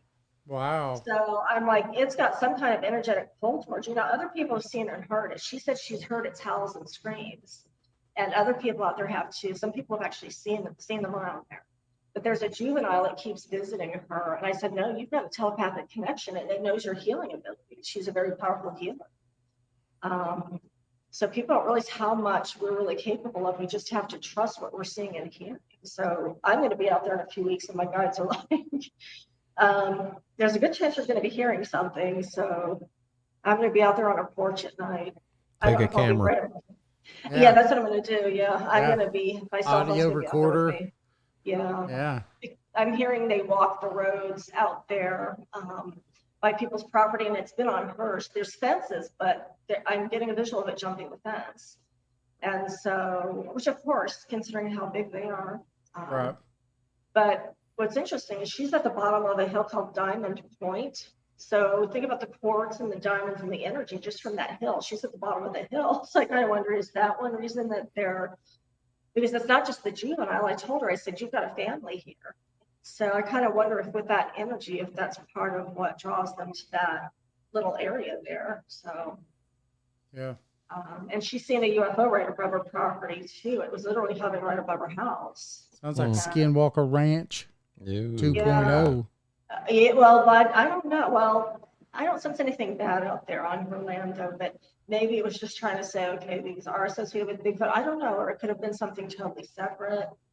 But so many weird things are starting to happen, and I'd like to experience something when I'm out there. But then I think, well, if I hear a howl, I won't be able to sleep. I might be awake all night. So I honestly would like to see something, but from a distance, I don't. Maybe I'll be brave enough to go for a walk when I'm out there at night and see what happens. But I've never heard of any attacks because there's stories up there and people say they're friendly. They don't like the word Mogollon monster because there's never been any reports of attacks, at least as far as I've heard. So they just call it Mo. That's kind of neat. It is. Yeah. I remember when you told me that story, I was like, all I could think about was, that would be awesome. Yeah. And I told you about Susan and Eddie, that they were at their house and they've got visited, and they've got some awesome audio of a Bigfoot that was across the road from their house. Oh wow. Yeah, and it sounds good. I mean, it's awesome. It's the classic howl. I mean, it's cool. Is it the deep howl or is it like the scream? It's the deep, long Okay. howl. Yeah. Oh. It's so powerful that you start hearing people's dogs. After it starts doing it, people's dogs start barking and howling with it. Oh wow. Yeah, it was pretty neat. They were like, you hear Eddie in there, and he's like, it might be dogs. Nope, that ain't dogs. The scientists will say it could be coyotes because Yeah. there was a show I watched last night. They said, no, that could actually be wolves or coyotes. Wolves not necessarily here, but there was a show I was watching last night. They said, she's like, no, that could actually be wolves or coyotes. So Right. they can give it so many different sounds that people don't realize it. But my guides are behind me. Nope, that was Bigfoot. So yeah, it's just, but Jason, it's all good. You guys have a lot of good things coming for you. So I think that's part of what the dream was about. Well, I thank you. Thank you for telling me what it might be. It's pretty You weird. won't necessarily believe me, but yeah, it's a number of different things. It's not just like a cut and dried answer. I think there's like three Right. different things going Yeah. on. No, it makes sense to me. After he said, he was doing some meditations and stuff like that, I definitely think that it was a wanted thing more than Yeah. what you thought it was. So, and I think Lori, you was right too, because I really think that it was a them or something telling you that you're going to be okay. Yep. Be And mixed. I think it, like I said, they will actually step in through dreams and they can still actually help heal. You've already done a lot of healing, Jason, but for me, I know it sounds crazy, but like David, I think I told you this, but they told me, they're like, Lori, you were actually, they didn't like to use the word abducted, but they're like, your otherworldly guides did actually take you because they were giving me a thorough physical checkup. They're like, you've got some big things coming. You're going to be doing a lot more traveling. We have to make sure, you stay healthy, and they're going to check me because then they'll be like, go to the doctor if this is wrong, that kind of thing. So it's all minor stuff that as you get old, as you get older, that happens. But they're like, that's part of the reasons. But it was funny because I got a visual. Some of my native guides did not know this was happening. They're like, Lori, I guess it was kind of a last minute decision for this to happen. And there was a number of reasons they did this. And part of it was to give me a download up there for things that are happening. But my native guides tried to grab me from the bed. And I kept getting a visual. They're like, we didn't know this was happening. And we were freaking out. They said, as you were being taken, we realized, that they were being told what was happening. And they were like, okay. But this wasn't like you see some people where they glide out the door and then they're taken up into a spaceship. This was totally different. And this is why I keep thinking maybe they're bullshitting me because I get a visual of me literally disintegrating from the bed. And I'm like, okay, I know you guys are messing with me. And they're like, no, we're not. We don't joke about stuff like this. So, but it's like, I probably shouldn't be mentioning it on a radio show with how many people that are going to be listening. But I just want to tell people that it's, it sounds too far-fetched, but considering how much stuff really happens to people and how many more things we're hearing about. And they didn't even want to use the word abducted because it wasn't by anything negative. Like I didn't have any bad feelings. I was sleeping when it happened. When I woke up, I didn't feel anything. I didn't sense anything. And they told me, they said it was like a month or so ago. So it was pretty recent. Right. That wow. You hear about a lot of abductions that happen, but they're for good reasons. Like the people come back and they're like, they've gotten rid of heart disease or a lot of long-term chronic illnesses have literally gone and they're perfectly fine. So things like that do happen. There's a lot of people that have telepathic connections. And so, we could be some people deliberately communicate with otherworldly beings and they can call spaceships down and it's because of that telepathic connection. But then you have to be careful with what you're communicating with because not everything is friendly. Right. It can seem friendly when you're communicating with it, but then it can use that for other purposes. And I think the Allies of Humanity articles kind of touched on that too. So it's just, there's so much more happening and we have to open our eyes and really, and that's part of what the articles talked about too, the Allies, because people are like, oh no, there is no such thing. We try and say, okay, no, it was this. And a lot of UFO sightings aren't the real thing. It could be military, it could be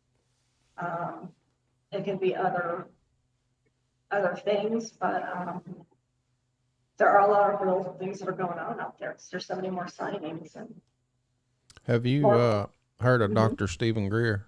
Oh yeah, absolutely. He has some really amazing documentaries on Netflix. And Oh. he has the CE5 and like the meditations that he does. And a lot of people, and you can actually, you don't necessarily have to do it exactly like he does it, but he walks you through how to do that meditation. Yeah, he's For the got an purpose of- app now too. Oh, really? Yeah, okay. I think I heard about that. Yeah. Yeah. I think everybody can do it their own way. You don't necessarily have to do that to get in touch with the other side, but it's supposed to be really powerful, though. I watched a documentary where they talked about that, and he had a group of people, and they were all focusing on doing it the same way. And there was like literally, they showed aliens right there. There was one or two, I think they showed an image of one or two that came down when they were doing that. So it can be a pretty powerful meditation. Yeah, he's pretty amazing. Yeah. Well, I was watching his YouTube channel, and he's got it's a press conference is what it is. It's 3 hours long, and it's fairly new. So if you get a chance to watch it. He did that just last week, if I'm not mistaken. If you get a chance to watch it, it's really good. Yeah, that's okay. YouTube? Yeah, YouTube. Okay. Yeah, I think he was doing a press brief or something. Yeah, it was a press conference. Yeah. Oh. Yeah. Okay. He had all kinds of like pretty high up people in the military and stuff like that there telling stuff that they knew about and all kinds of stuff. Yeah, it was pretty neat. Mm-hmm. Yep. He's been doing that for like 30 years or something. Yeah. Yeah. I think he used to be a surgeon, and he got Yeah, he was actually an ER doctor, emergency room doctor. Yeah. That's crazy. Yeah. He's pretty fascinating. Well, I think we're right at the end of the day, aren't we? I think so. Lori, thank you as always for coming on. Can you give everybody how they could reach you, anything that you've got coming up, and how they could get your books and all that good fun stuff? Okay, let's see where to start. I do have a WordPress site, and I've actually been getting a lot more views, which is kind of interesting. I've had like about 300, 400 average views within the past week, which is good. The WordPress site is good. You can actually get a hold of me through there as well. I believe my email, and there's a link to Facebook. All of my events I have listed on Facebook that are coming up. I always post those, whether they're radio shows or just conventions or workshops, that kind of thing. I always post them on Facebook. I have 2 different Facebook pages. One's Paranormal Mystery Author, and then I think the other is just Lori Hines. But I try and post on both pages, and that's usually the best way to follow me. And then those go through to Instagram automatically. The WordPress site is good. I've written some interesting articles about Bigfoot, and there's an article that's been fairly popular that I've gotten questions on from people that they really like it, about portals, vortexes, and ley lines. And that article does pretty well. A lot of people, it seems like that's the most popular one on the website. I mean, maybe needs to write some more articles on there to keep people coming back. So. But yeah, and then my WordPress site has all information. It's got a bio on me. It's got the books, information about the books and where to get the books. The books can be bought on Amazon. The first 3 are self-published, which is the Ancient One series, and you can get those on Amazon. The Visions of Time is also on Amazon, and I believe you can buy it on Written Dreams Publishing as well from the publisher. And if you want to book a reading, you can do that through WordPress, or if you want to get a hold of me through IM, like with Facebook or Messenger, then I do a lot of phone readings actually, in addition to going out to patients. So a lot of people just want an overall reading. They don't necessarily have any particular questions. They'll just be like, okay, let me know what spirit guides you picked up on, or what I have coming, or they want to know about deceased relatives. So I can do a number of different types of readings as well. So I can do, usually it's an hour reading. If people book half hour, I usually go over anyway. So I always tell people I can just do the hour, because I don't like to time people. Because I get started on messages, and whether it's from your guides or mine or other sources. And so it's hard to really time myself. I just like to give a good reading. It's the most important thing. So if anybody's interested in a reading too, be happy to do that. And Jason and I can agree that she gives really good reading. So I would suggest you do that, because she's told us a lot of things that are starting to come true. So. Oh yeah. And that's why you guys asked me to be on the show and do the half-hour segment. We had talked about different ideas for that. So Yep. in the next few months, when that gets figured out, hopefully I can help people if they just want to pick up on a spirit guide. If somebody just wants to know, okay, what kind of spirit guides do I have? That can take a whole different direction. That usually ends up being pretty interesting, because it goes into past lives and why your spirit guides are with you. So, Right. And some people just might want to ask about deceased relatives and things like that, or messages they have. So yeah.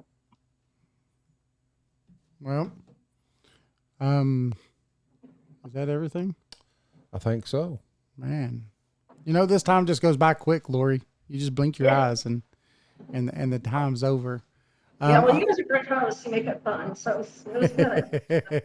Well, we had some issues at the beginning of it to try to get everything started, and so what I did is made him send me a copy of the link, so then I could have it on my phone, and so we could sit right here and work both sides of it to try to figure out what was going on, and so that's what we were doing. So then it made it to where we could fix it a lot easier. Yeah. So we finally got it. Well, I'm glad I could do it on video. I know that's the direction you guys are heading. That's a good idea. So. Yeah. Well, we also got approached by some people as far as wanting us to do maybe a TV series. So, Wow. but I told them we'll have to wait on that until this radio thing starts going good. Yeah. So one at a time. I told you guys, I think that's kind of why the vivid dream came to Jason too. I think that was part of it. So.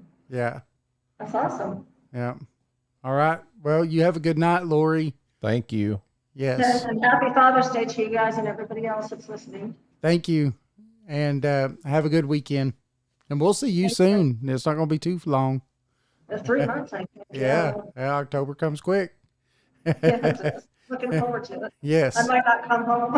I already told the wife, I said, what? She's not going to want to go back. I'm going to chain myself to the basement. That's it. Okay. All right. Thanks everyone for listening. Thank you, Lori. You have a good night. You too. Bye. Bye.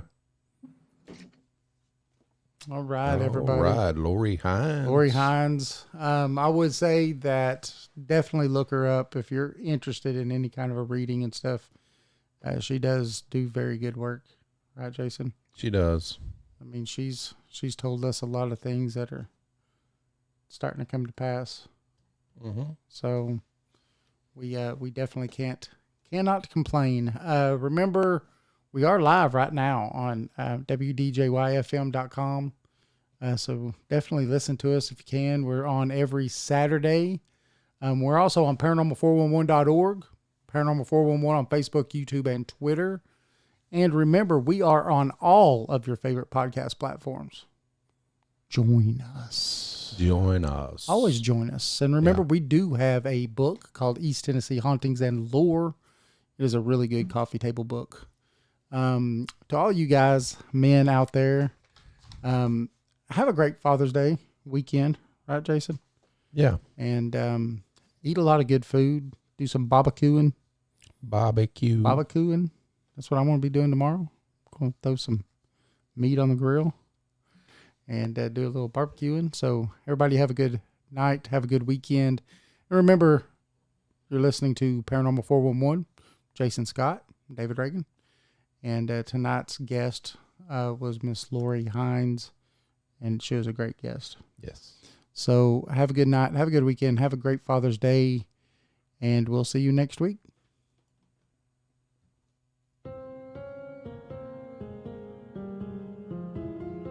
Thanks for listening to the show.